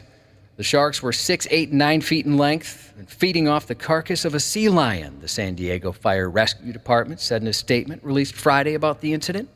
Signs announcing the sightings were posted along the beach, a mile in each direction from where the sharks were seen, warning visitors to take care while swimming. Oh my God! That shark's attacking Quagmire! I think it's got him by the wiener! Man, that guy can get anyone to do that to him. While sightings of sharks have been increasing in recent years, shark attacks remain relatively rare, with just 81 unprovoked attacks recorded worldwide last year. So far this year, there have been 37 incidents. In January, a diver was decapitated by a 19-foot-long great white in Mexico. How's he doing now? He died, actually. Oh. Yeah, a month and a half later. It was terrible. I can only think of one thing that's worse. You know, I have one simple request, and that is to have sharks with frickin' laser beams attached to their heads. We don't need armed sharks. They're dangerous enough. According to AV Club, the best movie set in the state of California, Vertigo. Oh, boy, that's a long time ago. Yeah, never seen it. Never saw it. I'll tell you what, those friggin' sharks, so they're feeding off, how do you call it, a sea lion? Yep. Some of us are kind of built like sea lions, That's aren't we? true, yeah. So you jump in the waters over there, and sounds like a good way to lose your pecker. I got 2 uncles that would be dead men if this is the case. A BBC reporter was doing a live segment from Melbourne, Australia, when a technical glitch occurred, leaving her sounding a bit like the cartoon character Minnie Mouse. And this is what the state premier has basically said is the reason they are no longer hosting the Commonwealth Games in 2026. They're terminating the contract. That's unfortunate. Yeah. An anchor then cut in and apologized for the error. Yeah, apologies for technical problems there. This is a developing story. We'll have more on that throughout the morning on breakfast. I wonder how something like that happens. I don't know. Are you trying to bait someone in to begin talking so then you can put an effect on their voice? And No, I can't do that live. Oh, that'd be funny. I totally thought that's what you were doing. I used to be able to in do the that old days, live. you could do that. Yeah, I can't do that live. Why don't they give us any stuff that we can do live? I don't know. We've been asking. Lame. Australia, also not a U.S. state. So No. there's no best movie ranking from AV Club. However, I'd like to nominate the Mad Max series for Australia, if possible. Oh, Everybody wow. okay with that one? I'm fine with that. The first one, when the movie ends, you just kind of say, that was weird. And the second one, when it ends, you say, let's watch it again. Then the third one, Escape from Thunderdome or whatever, Josh? Mm-hmm. Never saw it! You never saw Beyond Thunderdome? No! What did I just say? I said never saw it. You did. You said it, I heard it, I processed it, and I still asked a dumb question afterwards. You saw Furry Road, though. I did watch Furry Road. What'd you think of Furry Road? Mad Max Furry Road. Yeah. I liked it. It's weird. I don't really remember it. I remember, again, you always talk about the milking man and the guitar solo. Other than that, I don't remember much about Furry Road. Yeah, the guitar guy in the front of that vehicle. They got real high when they wrote that one. Yeah, they Definitely. According to AV Club, the best movie set in the state of New Hampshire, On Golden Pond. Oh, that's a tough Never one. heard of it. That's a tough one. I'm guessing they probably didn't have a lot to grab from in that the New Hampshire that one was category. award winner, dude. Have you even watched On Golden Pond? I mean, it was It's more a a classic. commentary of not many movies are set in New Hampshire. But On Golden Pond could win awards in any state. My folks loved that movie. Henry Fonda goes off the front of the boat and Chelsea. Anybody on Golden? Yeah. Like I said, my folks. Terrible. It's sad. Anytime that came on, my folks would watch that one. Yes, they would. And I would watch them watch it. You would? Yes, I would. What's weird about that, Ashley? Boy, you guys are judgmental. The 16th season finale of It's Always Sunny in Philadelphia airs tonight on FXX. Then over on FX, the series finale of Mayans MC. Care 11's Randy Shaver. On the Half-Assed Morning Show. It is National Hot Dog Day. Yes. It was. I can't. I like a shorter, thicker hot dog. That one was a little long and skinny for my liking. You realize there's nothing I can say at this point that's going to make this any better. Wiener. You guys heard of this Ringo Starr operation? He goes around every year. I think he calls it the Ringo Starr All-Star Band. Yeah. Mm-hmm. Yep. You ever seen that in concert, Brad or Randy? I have not. No. Another Barbara Billingsley. Leave It to Beaver. Yeah. Sure. The mother June on Cleaver. Yep. So I go see Ringo Starr's All-Star act. And you know who was in the band? Let me tell you who was in the band. It was terrific. Greg Raleigh on the keyboards. Anyone know what Greg Raleigh is famous for? Do not. I don't. 93X rocks my ass. He was the original lead singer and keyboardist for Journey before Steve Perry came in and bumped his ass out of there. Some of the early Journey songs Greg Raleigh and Steve Perry sing together. What's this that? is the guy from Santana. He's in Santana. He was as well. also, thank you. He was also in Santana with Neil Schon. And then on guitar, they had Steve Lukather from Toto. Oh, man, he's a talented guitar player. He was wicked. Yeah. On the other guitar... I used to read his articles. I forget the guitar magazine he wrote for, but yeah, talented dude. On the other guitar, the very entertaining but strange Todd Rundgren.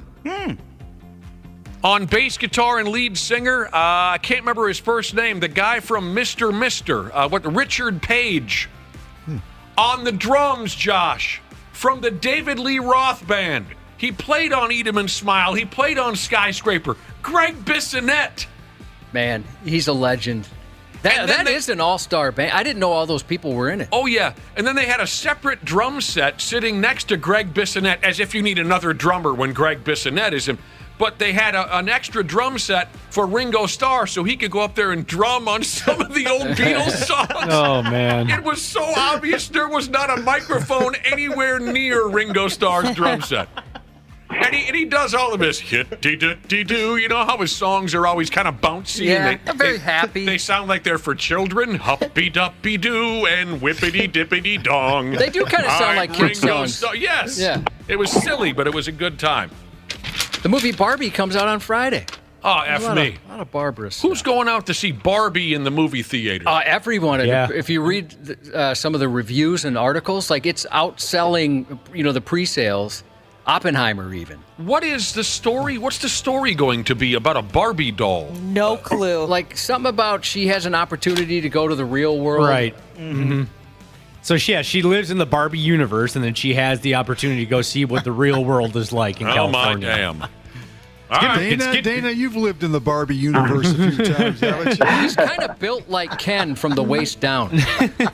It's getting really good reviews. It screened last night, and it's gotten something like 98% Rotten Tomatoes so far. And that Margot Robbie. Ooh, baby. Yeah, I'll watch anything with her in it. Yeah, wah-wah-wee-wah and all that, but still, it's a movie about a Barbie doll. But you're saying people are running to get in line to see this? Yeah. Mm-hmm. The Barbie twins. Yeah, there's the Barbenheimer, is that what they're calling this weekend? Yeah. From people who are going to see both Barbie and Oppenheimer. Oh, F me. That's got a weekend name. Yep. Where am I going with this? So we're talking about today is National Barbara Day along with National Hot Dog Day. Does everyone remember the Barbie twins? Sure. Boy, they were interesting to look at. They had kind of an odd look. Were they not odd looking? But yet top heavy as a sumbitch, so they were everywhere for about a year and a half. The Barbie twins. Before the plastic surgery, I don't think they were too weird looking. After the plastic surgery, that was rough. Hey, Wapple. Yeah. You remember Kelly, the WWE diva so nice her mother named her twice? Oh, boy, how could you forget? Her real name was Barbara. Oh. Huh. So suck on that. Oh. Yeah, Kelly has a better ring to it than Barbara. I suppose. All right. Thank you for that little tidbit. We've gone all over the place here in the first 10 minutes of this conversation. But, Randy, I appreciate you giving me a heads up on Billy Gardner's effing birthday. The sumbitch is 96. Probably still watching old video of Ron Davis and shaking his head. Still cursing him out. Speaking of baseball, the Twins totally curb-stomped the Seattle Mariners last night. That was a shellacking. It was a night where the offense ruled the major leagues last night. It was a weird game because after the first inning, you were thinking they're going to lose this game 10-3. All of a sudden, Bailey Ober looked completely off his rocker. He settled down and had a solid overall performance. But, Randy, tell us about the record-breaking. One more note about the Twins. They scored 10 runs last night, still strike out 12 times. Oh. So, I mean, lots of opportunities. They left 10 men on base. So they could have scored a heck of a lot more runs last night had they been a little bit more productive. But Julian was fantastic last night. This kid needs to play every day. He can hit. No more messing around. The guy needs to play every day. When Polanco comes back, they've got some decisions to make about who's going to play DH. And I got a feeling that Buxton's time may be somewhat sporadic in this lineup. I mean, he didn't play last night. 1 for 31 in his last stretch. He's had 2 0 for 20 stretches during the course of the year. He's batting sub 200. It seems like he's lost his tempo in his swing. Okay. So I think the Twins are going to have some interesting decisions to make about how this lineup is going to look going forward. So here's the deal. I mean, some Twins fans must have been happy last night because Buck sat the game out. Matt Wallner got a start. We talked about that yesterday. Yep. 0 for 2, but got a start. The record-breaking you were talking about, Randy Shaver. Last night was at least crazy. They nearly broke a record in the big leagues. In the big leagues.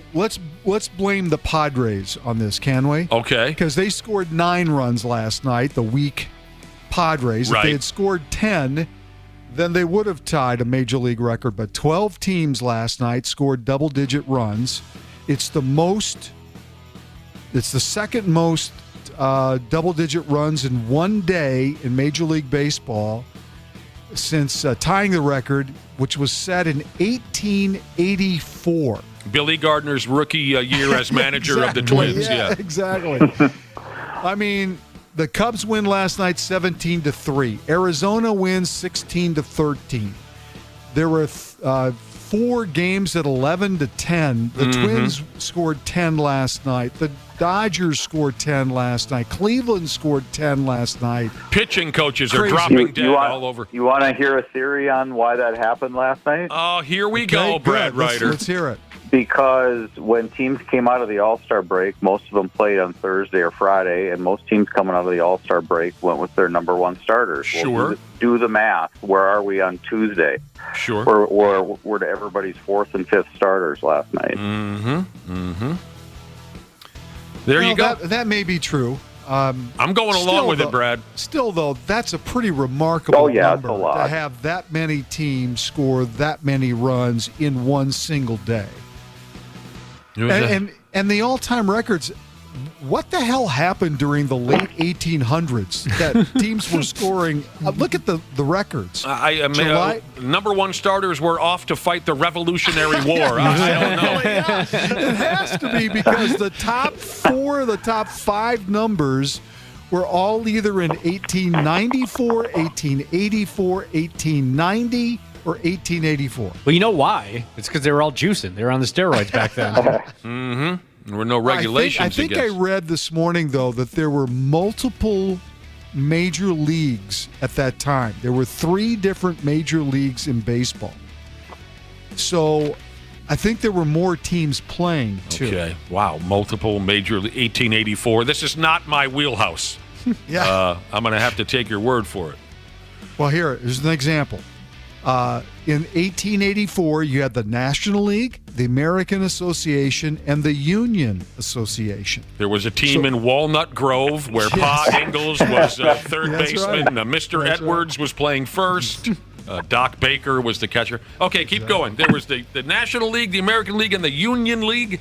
Yes, that's correct. Man.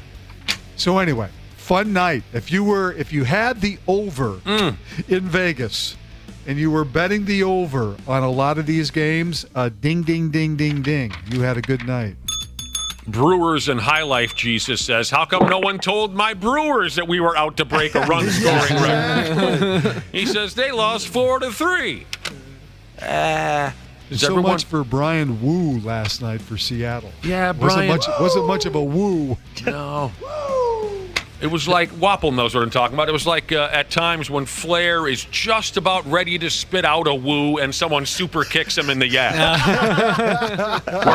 Which he sells that so perfectly over the years. He takes that big inhale where you know he's about ready to dump a woo and then someone kicks him right in the teeth. That's how Brian Wu came off last night. Also, last night I read, Nick, that every team in the Central Division scored 10 or more runs last night, which has happened in quite a long time. I want to say, let me look it up here. It hasn't happened since all the teams in the American League West did it in 2000. The old American League West. I'm still going with my theory a little bit. You're going with what theory? I'm still going with my theory a little bit as a major contributing factor. Well, I agreed with you. What, do you want us to throw a parade or something? No, I just a lot of aces will be going tonight, so the scoring will be down a little bit. I'm with you, Brad Ryder. That makes perfect sense to me. They're down to their fourth or fifth start. It does tell you a little bit about the depth of the Twins' starting pitching staff, where they can go out and throw a guy that he had trouble in the first inning, but you shut him down after that. Brad wants us to make a plaque. I don't know. Well, I think Bailey Ober has solidified himself in this rotation. I know he's been kind of bounced back and forth and in and out of that rotation, but ever since Tyler Mahle was let go, Ober has, I think, earned his spot. So he looks great. The first inning sucked. Yeah, but that's the mark of a decent pitcher, though, right? Yeah. Because he recalculated himself and was able to, get the victory. And he's got an ERA of 2.74. That's pretty dang good for any pitcher in any league. So that's got to give him a lot of credit. What was that wrestler's name again, Wapple, that got cut off and punched in the face right when he was ready to cut his first promo? Giuseppe Luigi Primo. Luigi Primo. Luigi Primo. We don't still have audio of that. He makes his debut on AEW. Luigi Primo. He's spinning pizza dough above his head like it's a 1955 episode of Laverne and Shirley. He's like remember Laverne's Day? Anyway, he's spinning pizza dough above his head. He's ready to cut his first promo, and then Ethan Page punches him in the face. He never even got. Professional wrestling's premier pizza maker, Luigi Primo. I'm a Luigi Primo. What are you doing? Right there. Oh, what am I doing? Something nobody does around here. Takes this job serious. All he got out was, I'm a Luigi Primo, and it was over. He got punched in the face. Poor Luigi Primo. Does everyone have their tickets speaking of pitching, does everyone have their tickets for Sunday's game? Oh, to watch you pitch? When I'm going to throw out the first pitch Sunday at Target Field? Wow. We were thinking you had access to comps for us. Maybe I do. I might be asking you for tickets for a change. Well, wouldn't that be a change? Oh, how the turntables have turned. Well, Brad Ryder, we've switched roles. Yeah, I'll be throwing out the first pitch on Sunday. I asked my dad to come down from up north. Would you come down, watch your son throw? Big Twins fan, my dad. He never misses a game. He has a hard time pronouncing the players' names, but he never misses a game. You want to come watch your favorite son throw out a first pitch? Target Field, capacity crowd. They're going to say my name, our last name, over the... He said no. Nah, he said, someone get video of it, bring it up to his house and show it to him. He doesn't want to come down to the... Now, I have no idea what it means to be Wiz Khalifa. I've heard the name before. He's a rapper. Smokes a ton of weed. A lot of weed. He had a first pitch the other night at a Pirates game, and everyone's talking about it on the internet. Because before the game, he tweeted, "Finna get stoned AF and throw this first pitch at the Pirates game." Are you going to finna get stoned before your first pitch? No. Will you have a couple of bumps, you think? Nah. Really?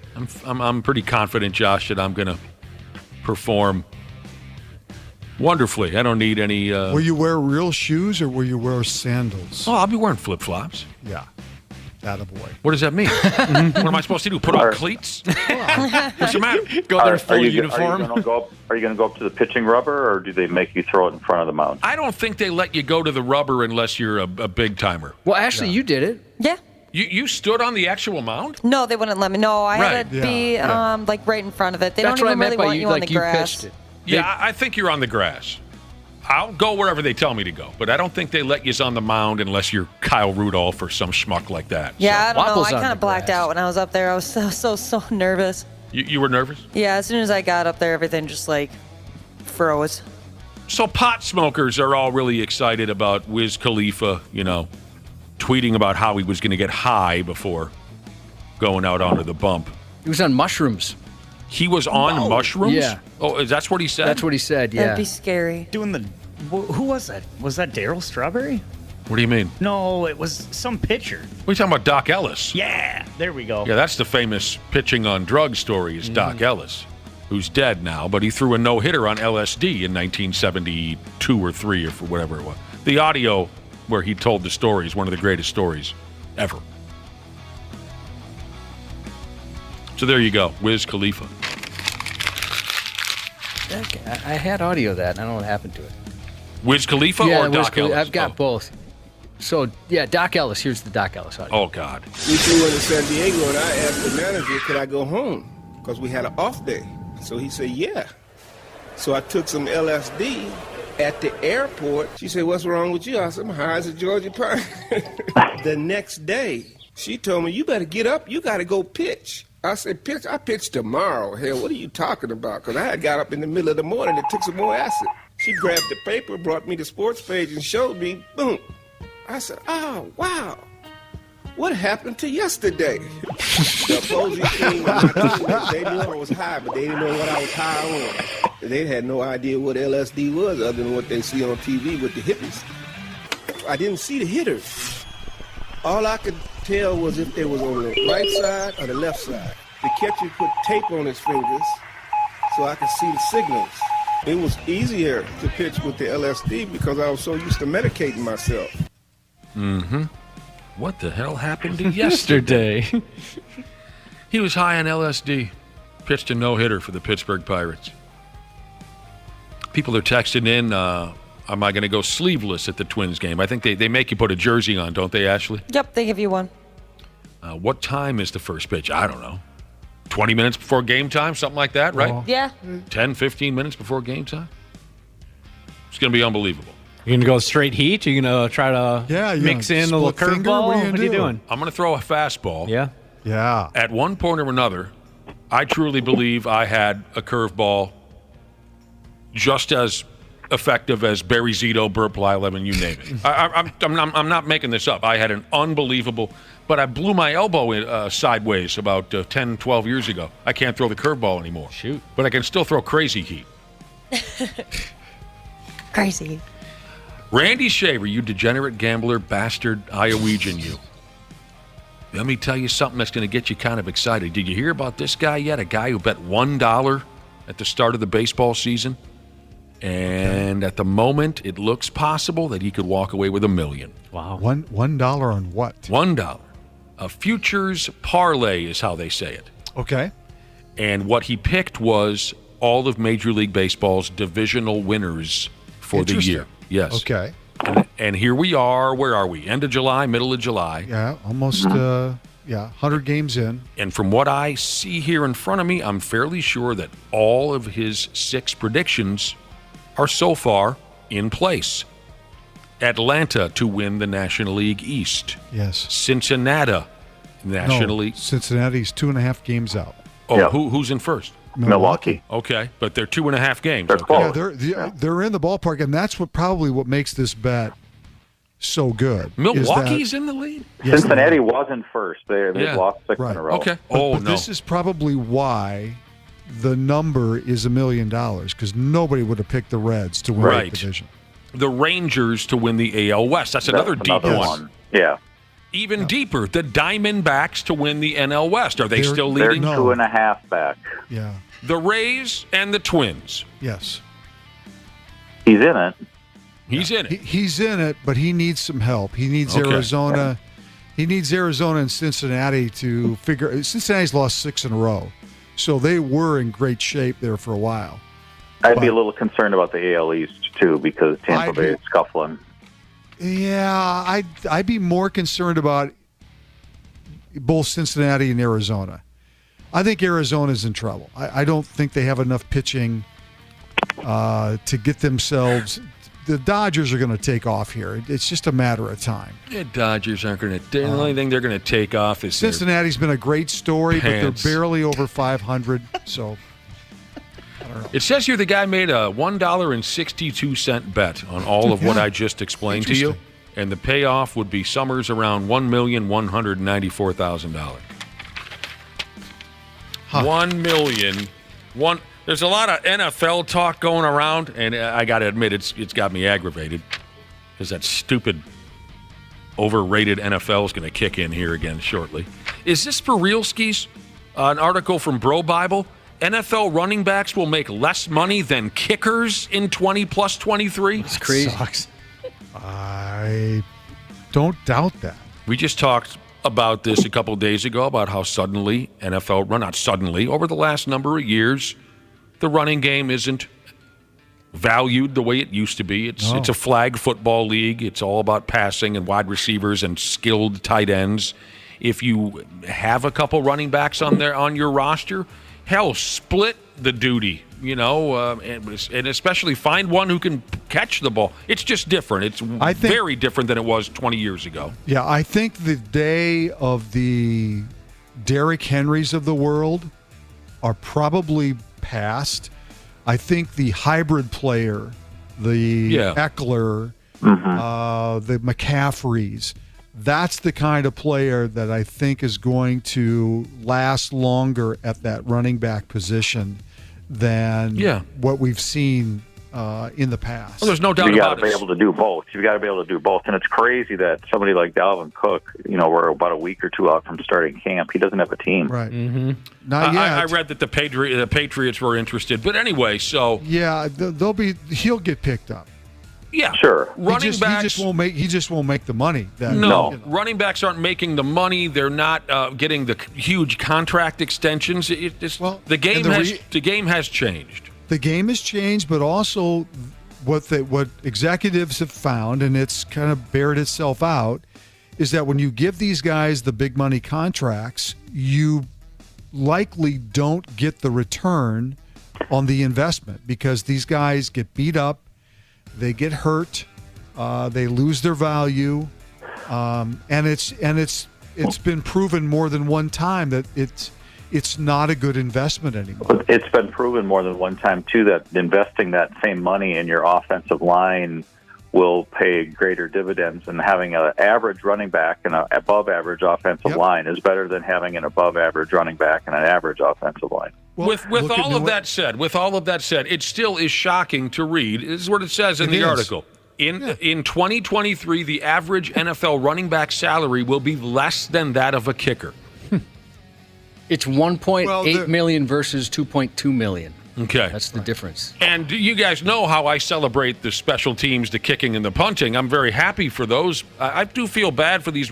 A lot of running backs are all over Twitter saying this is criminal and they're being greatly disrespected and this and that. Right. If I were a high school player, a running back with D1 offers, I would be investing in a pair of wide receiver gloves right now. Yeah, that's a good point too. And also, you don't see coaches coming out and saying this. You see executives or people that monitor the NFL closely doing a lot of this talking. I haven't seen any coaches say we don't value running backs, right? Because they're not going to say that to their players in their locker room, that they don't value them. There's some guy who knows arithmetic. I'm not sure what he means. There are only 20 kickers and over 128 running backs. That's why the median is so low. I'd have to go back to school to follow that. 20 kickers, but yes. Yeah, right, 30. Not employing the kicker would be a bold strategy. Shoot, what are we going to do with this extra point? How's the other ball getting? How's the other team going to get the game ball? a lot more interesting, wouldn't it? Yeah. If you couldn't punt and you couldn't kick. Right? I mean, that's how I play Madden. I've never kicked in Madden. Yeah. Always going for it. So, there you go. It's just interesting to ever hear kickers mentioned in the same sentence salary-wise with skill players like quarterbacks. Not that kicking isn't a skill. You know who you're. You know how I operate, but quarterbacks, running backs, wide receivers, that kind of a thing. The NBA is doing this in-season tournament this year. They're trying to figure out ways to make the game more appealing to fans. Why not let the NFL take one NFL weekend where you don't kick and you don't punt and you just play? Just chaos. Wouldn't that be fun? I'd be down with that. That would be fun because that's really, the only way you can change your field position is if you move the football. So it'd be fun. Did everyone see that the Vikings have some throwback uniforms they're going to wear once or twice in the upcoming season? At least I read that they're going to wear it week 1 against Tampa Bay. Mm-hmm. They are pretty. They're up on 93x.com they look if you sharp. haven't seen them. I like them. Yeah, they've done this gimmick a time or two before. where they have the old gray face mask and the, it's a 70s, 80s type look. Will they go to the black shoes? I don't know. Because if you're an older Vikings fan, you know That's that right. the Vikings held on to the black shoes longer than any other team in the NFL. That was a Bud Grant thing. He liked black shoes. I mean, black shoes were the standard until Billy White Shoes Johnson came along. Well, I think if I remember right, the Dallas Cowboys were the first club that collectively may said, we're have, going to but- wear white shoes. But Billy White Shoes is Word. kind of like the guy that everybody started talking about was wearing the different color shoe. The Viking throwbacks really don't look a whole lot different than, they do a little bit, but they don't look a whole lot different than their uniforms now. They remind me, when I see this picture of Hawkinson and Star Trib, it reminds me of Jimmy Kleinsaucer. Just that uniform, style of uniform reminds me of him. The I don't know why. sausage. The sausage. Will the Buccaneers also be wearing their old creamsicle unis for that game? I know they're going to wear them next season, but I haven't seen when or how often. That'll bring me back to the 80s when Tampa was in the NFC North. Or Central. Sorry. They were Central. in the division with the Vikings. Yeah. Maybe they'll just play that game like they did back then, too. They were awful. 10-3. I'm going to send what was the old John McKay line where he said, John McKay was the original coach of the Tampa Bay Buccaneers. He was a very funny guy, and he had a lot of... they were so bad. He had a lot of accolades going into it. He was the coach at USC for many years, was he not? Before Very he took successful, yes. They won Great Rose college Bowls coach. left and right. Yes. So now he's coaching the Buccaneers. They blow. And I think his famous line after the game when a reporter put a mic in his face and said, what did you think? He said, well, we couldn't block and we couldn't tackle, but we made up for that by not understanding the rules. I remember in a game at the old Metrodome when I was a grade school kid going to watch the Vikings and the Buccaneers, and Buccaneer running back James Wilder ran up and down on the Vikings like he was Tony Dorsett. James Wilder. The Cleveland Browns have new all-white, what's the word I'm missing here? Alternate uniforms, okay? I'm a big fan of the Cleveland Browns uniforms. I like how they've barely changed much. I love the plain helmet. I love all that. The Browns' new all-white uniforms are sponsored by Dude Wipes. Nice. And there are plenty of jokes going around, but I can't say that any of them are terribly funny. But Will they have their logo on the jersey then?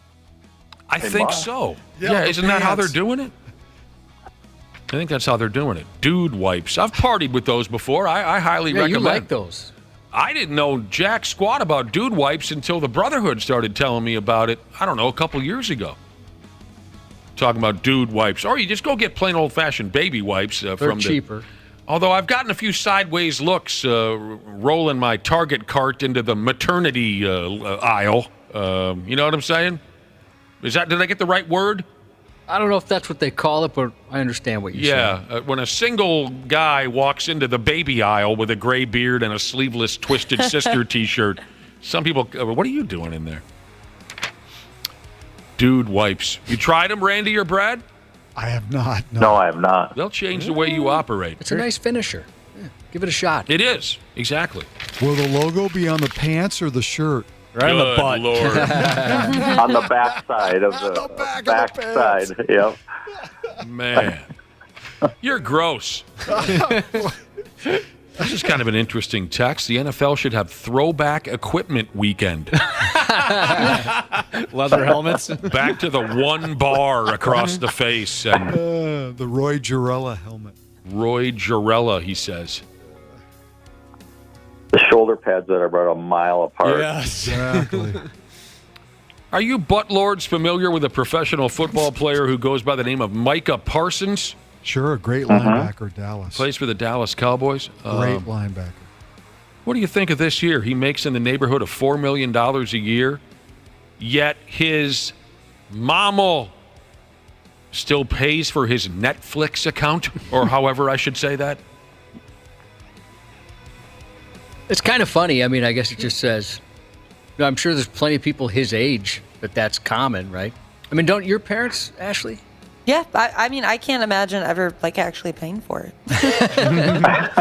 And he's your age. You're 24, right? 25. You're 25. Okay. What else are your folks covering for you? That's it. I don't think that's it. Yeah, because I have my own Hulu and all that. Yeah. Nobody you could has still be their on, own you could Hulu. still be on their insurance. That's couldn't you? true. I'm on their insurance still. Yeah. They pay your car insurance? No. At any rate, this that's one of the liberating things of life, Brad, and Josh, when the kids are finally off the payroll.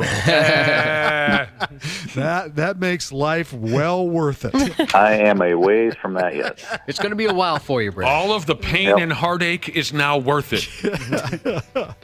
This Parsons guy is kind of a notorious mama's boy, and kind of notoriously cheap. He says, he tweeted, "My mom still pays for my phone bill and my Netflix. Say what you can," or pardon me, save what you can, hashtag mama's boy. Well, you're not really saving. I mean, sure, he's not spending the money, but your mom's paying for it. You would think when you're making millions of dollars, maybe you'd just turn that around. I hope he at least bought her a car or a house or something. Oh, he probably did, sure Brad Ryder. Yeah. It's just one of those things, more of like a hassle to change it up. Like people that are my age that are still on their parents' phone plans, especially. Like, it's such a hassle having to go through that. Yeah, if you got like the family plan. Yeah. It's still going on with us. It's annoying. Yep. Randy Shaver, what did John McKay say when a reporter asked him about his team's execution? It's a famous line, but I'm sorry I don't have the answer. He said, "I'm in favor of it." I'm in favor of it. Peyton Manning says Quarterback, the series, has been renewed for a second season by Netflix, so you guys can continue to whack off to that nonsense. Season 2 has been greenlit by Netflix. We're excited. We're hoping more quarterbacks. It's easier to say yes, knowing that, look, I don't want to hear it's going to be a distraction, because that's not true. Look, Patrick Mahomes proved that, right? Kirk Cousins proved that. Marcus, the way he handled that, it proved that, right? So I love to document 3 different types of quarterbacks, again, at 3 different points in their careers. It's Peyton Manning. Interesting. He's the executive producer of the series. All right, does anyone know what this means? We were talking about dude wipes, and Parts Store Jesus texted that his granddaughter bought dude wipes for her aunt because she thought she needed them to clean her Hey Dude shoes. Oh, yeah. Hey Dude shoes are very popular brand of shoe. I have not Waffle's heard got a pair. Yeah, I've got What? 3 pairs. Yeah, 3 They pairs. probably work for that. I Probably do. I've never heard of that brand of tennis shoe. Oh, they're so comfortable. You'd love them. Well, we got to get going here pretty shortly. Bears quarterback Justin Fields. Yeah. He already thinks he's one of the best rushing quarterbacks the league has ever seen. He was asked on a wouldn't pod. argue with that. You wouldn't argue with that? No, sir. Even though he's only played this or No, that sir. many? No, sir. He said this on a podcast. If you had to rank your top 5 quarterbacks in regards to running, and you can throw yourself in the list too. Oh, I am. Because I definitely think I am. Okay, so start with Justin. He's in the top 5. I'm running definitely in the top 5, no order, but I got to go with my boy Mike Vick. Yep. Got to go with Cam. Lamar, of course. Yeah. Me, and then final, Steve Young. All right. Good list. Yeah. Can't argue there. I would say Fran Tarkenton, but he did all his running backwards. Yeah. Backwards and sideways. Or in a circle. I bet you that Fran Tarkenton probably, if you added up all the yardage that he ran backwards, sideways, whatever, probably that yardage might equal some of these quarterbacks. Oh, God. And what they gained during the season. There were plays that lasted 45 seconds. They are because amazing. Tarkenton was running around in circles and nobody could catch his ass. I'm telling you, if there's younger people out there that have never seen what Fran Tarkenton did on the football field, he changed the game. He changed the quarterback position. Oh, no doubt. To allow more, I guess, what you'd call athletes to play quarterback. Mm-hmm. Because at that time, you have the Johnny Unitas's of the world, the guys, Joe Namath's, the guy that were all pocket passers. They couldn't move. That's right. Right. They didn't move, but Tarkenton changed the game and basically That's, we see Justin Fields and Lamar Jackson and these guys now, obviously they've taken the game to a whole different level, moving the ball over the line of scrimmage, past the line of scrimmage, as opposed to Fran just trying to find a way to find receivers downfield. I'm kind of surprised. I mean, Fields was put on the spot. Justin Fields was put on the spot. Name your top. I'm surprised he didn't say Mr. Unlimited. Because Russell Wilson, he run like a sunbitch. Yeah, but he did a lot of that also to kind of like Tarkenton to find receivers downfield. Yeah. Fields is more of a he's a runner. Yes. They design plays for Fields to run. Oh yeah, and they should. He's a runner. Randall Cunningham could run when he was young. Don McNabb could run when he was young. Yep. John Elway could run like a effing deer when he was young. Yeah, and then of course you got the obvious answers like Vinny Testaverde.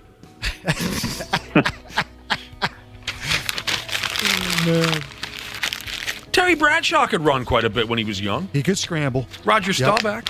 Yeah, I don't think there were design plays in which those guys Just saying, when they got in trouble, they could get the hell out of there. They could scramble They their were way out young. of trouble. There you go, boys. All right, we got a scoot. What is it today? Wednesday? It is Wednesday. You know it. Jesus, we're already at and it's National Hot Dog Day. We covered that. You guys go enjoy a hot dog. Day. One of you is on one end, the other on the other, and you kind of meet in the middle. Romantic. That's cute. The cutest damn thing we've seen all day. Thanks, Randy and Brad. You bet. Talk to you later. We'll be back here in a minute on the program. They want to glorify the fact that they're criminals. It's dumb. These guys are dumb. They deserve to be tossed under the jail just for being dumb. The 93X Half-Ass Morning Show. CJ Ham for Standard Heating and Air Conditioning. When I'm on the field, I can take anything. But at home with my family, we like everything to be comfortable. That's why I trust the pros at Standard. They've been keeping Minnesotans like me comfortable for over 90 years. Is your cooling system making strange noises or not cooling properly? Don't wait for an AC breakdown this summer. Get a free in-home estimate with Standard Heating and Air Conditioning. Schedule your appointment today at standardheating.com. Are you currently enjoying the show on the Stitcher app? Then you need to know Stitcher is going away on August 29th. Yep. Going away, as in kaput, gone, dead. Rest in peace, Stitcher, and thanks for 15 years of service to the podcast community. So switch to another podcast app and follow this show there. Apple, Spotify, or wherever you listen. Half-Assed Morning Show. 93X. Well, hell yes. Thank you for tuning into our program, the 93X Half-Assed Morning Show. It's Wednesday already. It's Wednesday. Josh, have I expressed to you yet how absolutely psyched I am about this weekend's big concert at Medina Ballroom? You have, yeah. We haven't really talked about it too much yet. Tom Kiefer with opening band L.A. Guns. Saturday night. Me and some buddies are heading out to that. If you haven't seen Tom Kiefer perform Nobody's Fool or Night Songs live, I'm sorry to tell you that you've never seen a concert. I just found out I've never seen a concert. All the concerts I thought I'd been to. No, those weren't concerts, man. How is he live? Absolutely lights out, outstanding. Because, live. I mean, I'd imagine carrying on that style of singing all these years would be rough. He guts it out, dude. How many throat surgeries has he had? 7 or 8. He was told he'd never sing again. He's got a great band with him. I just wanted to express again. Oh, and L.A. Guns, I'd imagine you're pumped. Sure. I love L.A. Guns. Who's in it now? That's Philip and Tracy. Really? Yeah. But no Kelly Nichols or Mick Cripps or Steve Riley from the old days, but it's Phil and Tracy together again. Probably like some 21-year-old ripped dudes. That seems like that's how it goes, right? They surround themselves with... Yeah, that's the rest of the band. Because they're no kids, I'll tell you that. All right. Congratulations are in order. For La Crosse, Wisconsin, Wausau, Wisconsin, Grand Forks, North Dakota, Missoula, Montana, Oshkosh, Wisconsin, Fargo, North Dakota, Madison, Appleton, Eau Claire, and Green Bay, Wisconsin. These are the 10 drunkest cities in America. I knew it had to do with booze. That is anytime you list off like 7 Wisconsin cities, that's a good guess, actually. Yeah, that or cheese. That's impressive, though. Yeah. The drunkest cities in America. That report was recently put together by the state of Wisconsin. No, I'm kidding. The folks at 24/7 Wall Street, whatever that is. Yeah, nothing else to do over there, that's for sure. It's not all glorious how they base their numbers. It's based on people who drink excessively, which, it's not always the greatest thing in the world. They also base this on the number of automotive deaths involving alcohol. Yeah. And the number of bars and restaurants per capita. That's the one you want to focus on. Yeah, so there's a darkness in here as well.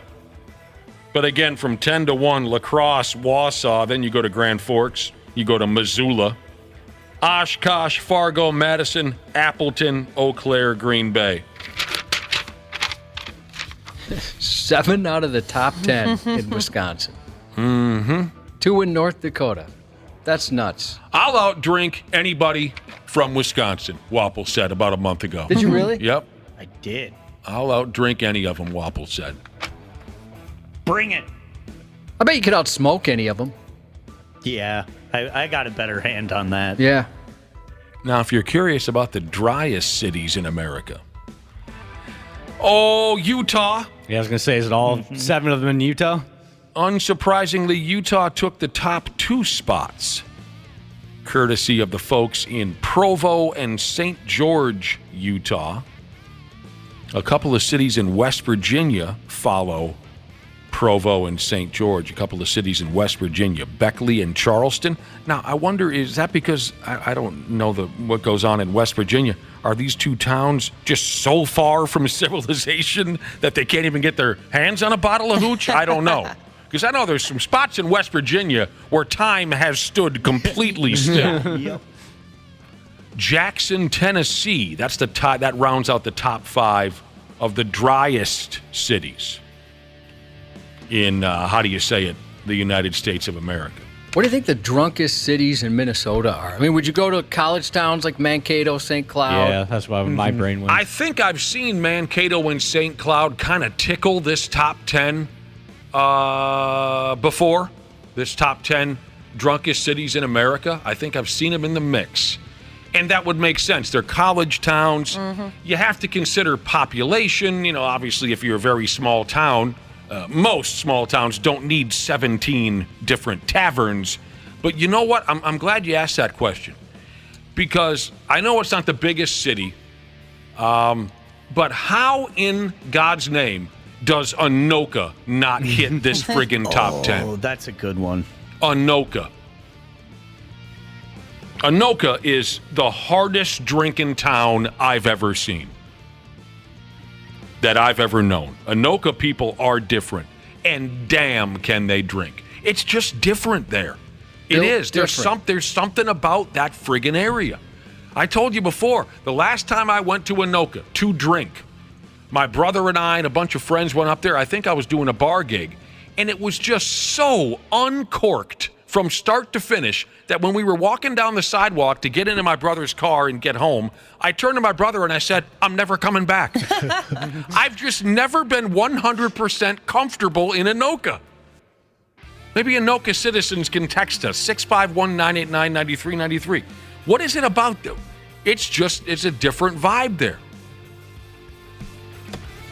Never been completely comfortable while in Anoka. I was at a bar in Anoka once, Josh, where a guy got his balls out for us. Oh, that was nice of him. For you. Specifically. The 24/7 Wall Street puts La Crosse, they call that Minnesota and Wisconsin. Well, that's right on the stinking border. Yeah.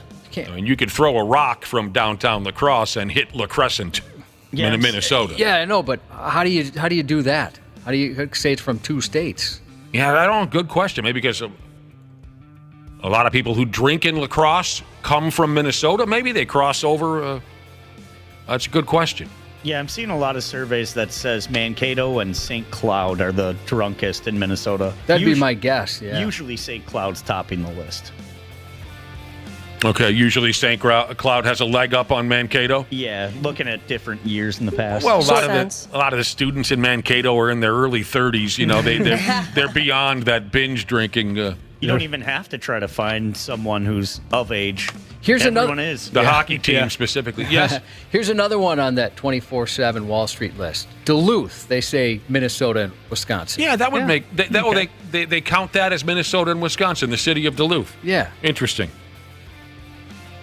Here's a listener, only in America, Jesus.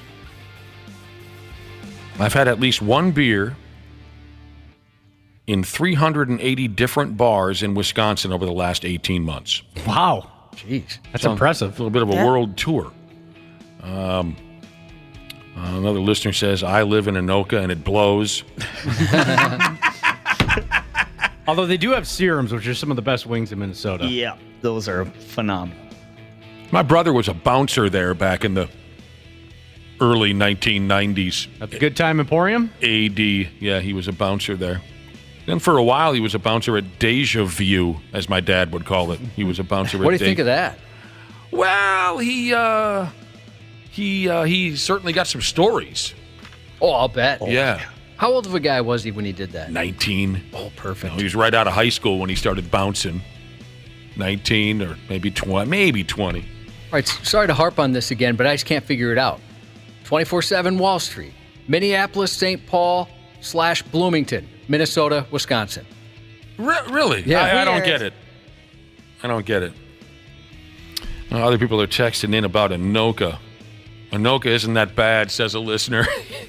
You just got to get out of there before 9. I'm telling you, I'm not trying to be insulting. I'm not. I hope I haven't come off that way so far. I am convinced, and I can't be the only one. There's just something that happens if you spend enough time in Anoka. You become something a little more than, or maybe some would say less than human. Maybe scientists can figure this out. Is there a number of specific power lines that run through? I don't know. But the guy got his nuts out at the bar. Like, here's what it was, Josh. We're sitting in a giant group of binge-drinking people, mostly from Anoka. Family reunion for you, I'd imagine. Yeah. And the dude pulls the balls out of his pants and sits there and waits for someone to notice. That was the game. That was the game he was playing. What do you mean you hate that? I hate that game. You've played that game? Plenty of times. You've played that? You've seen someone... Oh, surprise, balls. You've had that happen? Yeah. Suddenly balls? Yeah. Okay. Yeah. Well, who do you hang out with? No, I've only seen it once in my life, and it was that night in Anoka. And I guess brothers, being around brothers and all their friends and brothers stuff. exposed them? No, being around my brothers and all their friends. Why were they pulling their balls out of their... Because dudes are gross. I've never pulled my balls out. So then when it was discovered that this man had been sitting there for an hour with his testicles out of his pants, it was a laugh riot to everyone at the table but me. Like I said, they're different.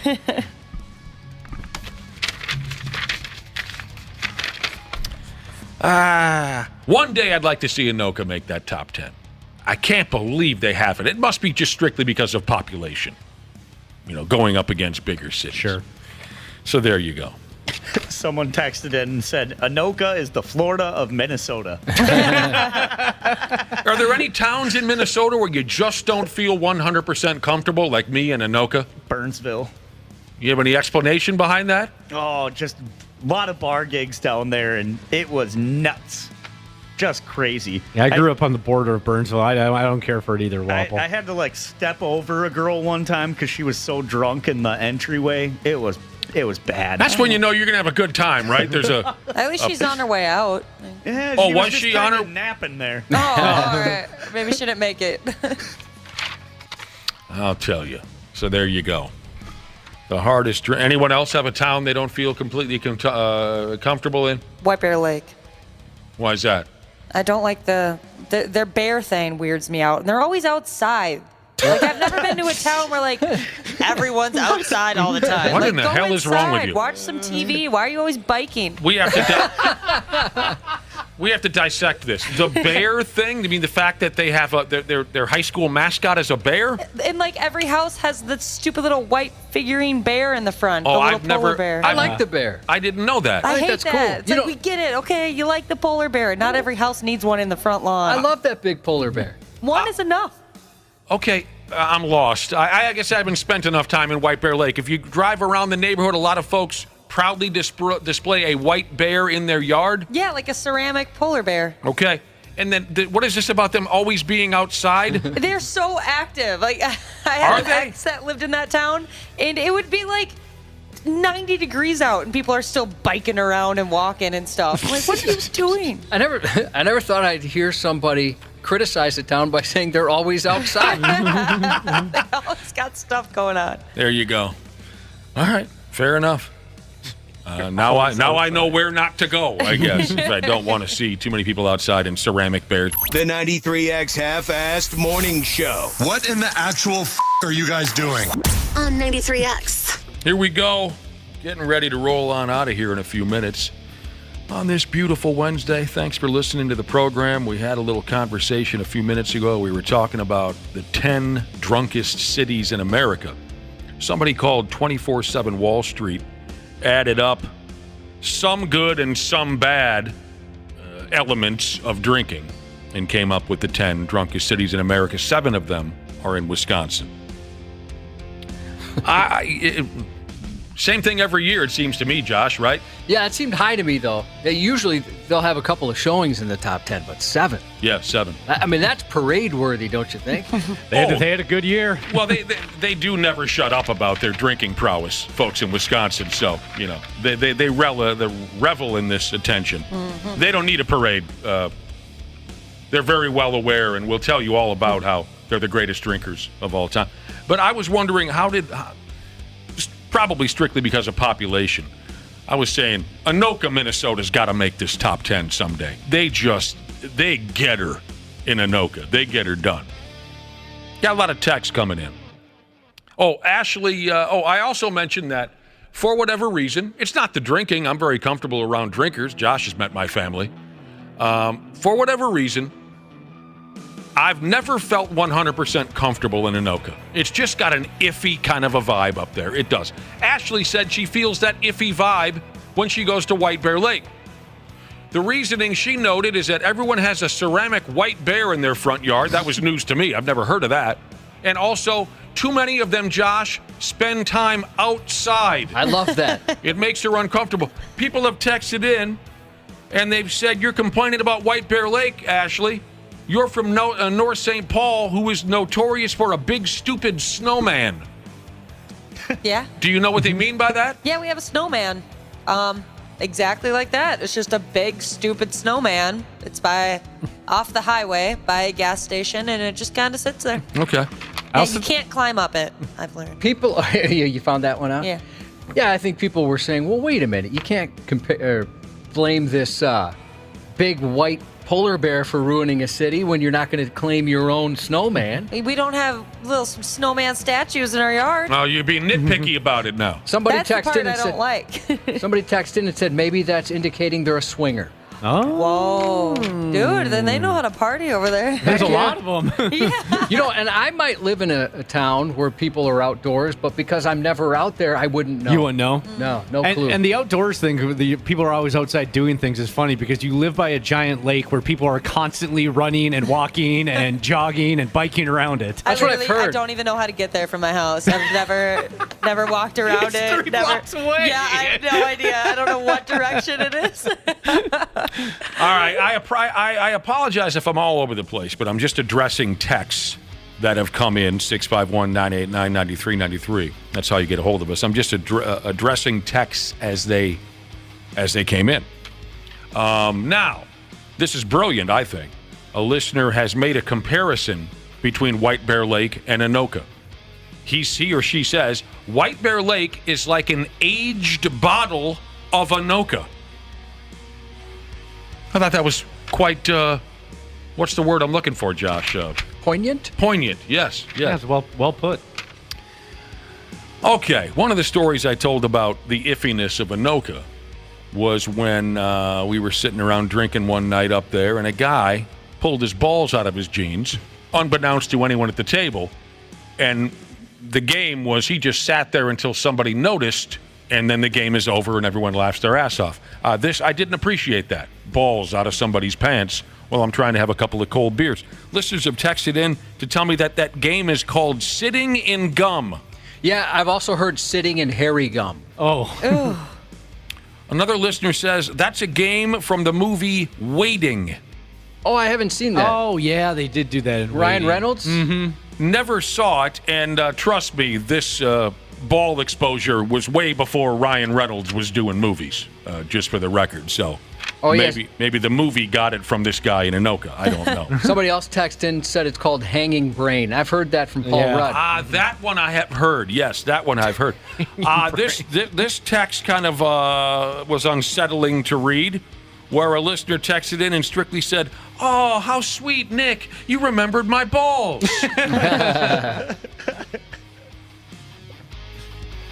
Now, we talked about a guy from Only in America Jesus. Only in America Jesus texted in on the topic of drinking in Wisconsin. He said that he has had, over the last 18 months, he has had a beer in 380 different Wisconsin bars. Damn. Okay. And it never occurred to me that this might be this guy's gig. He says, Ashley, you follow him on social media. Yep. Yeah, I follow him on, yep. Oh, so you know what I'm talking about. Yes, sir. What he's talking about. Yeah. I have social media accounts with all these bars on it. I make money drinking beer. Wow, that's awesome. Yeah, that's his whole bit. He's been to quite a few bars that I've hung out at. He knows like the friend group I hung out with or hang out with in Wisconsin and all that. So I can't get past that sometimes. I love it. I can't. I've seen him quite a bit. He actually watched me came and said hi when I threw out the first pitch at the Twins game. So Well, that's very nice. he's good stuff. So, you guys know how foreign social media is to me. Yeah. And I guess maybe you guys wouldn't have an answer. How, Only in America Jesus, do you make money this way? Yeah, is it the social media aspect or some other way? I make money drinking beer, he says. So Probably beer rep. Goes and sells beer at the bars.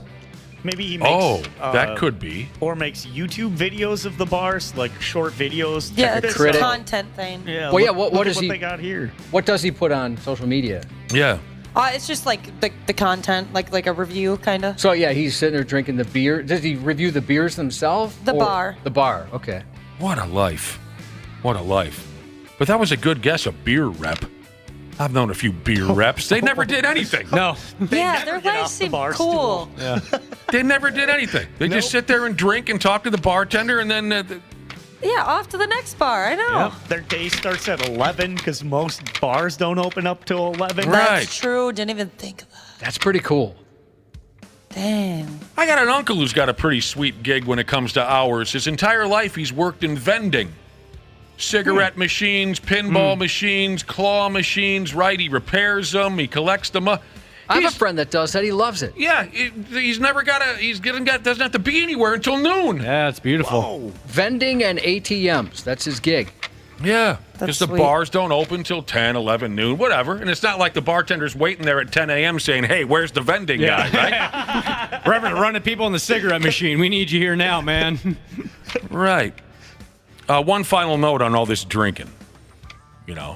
I was talking about, I just think they're built different in Anoka. I've been around. I've seen some things and done some things, haven't I, Cubby? You have. And I think Anoka is just different. And they can drink by damn.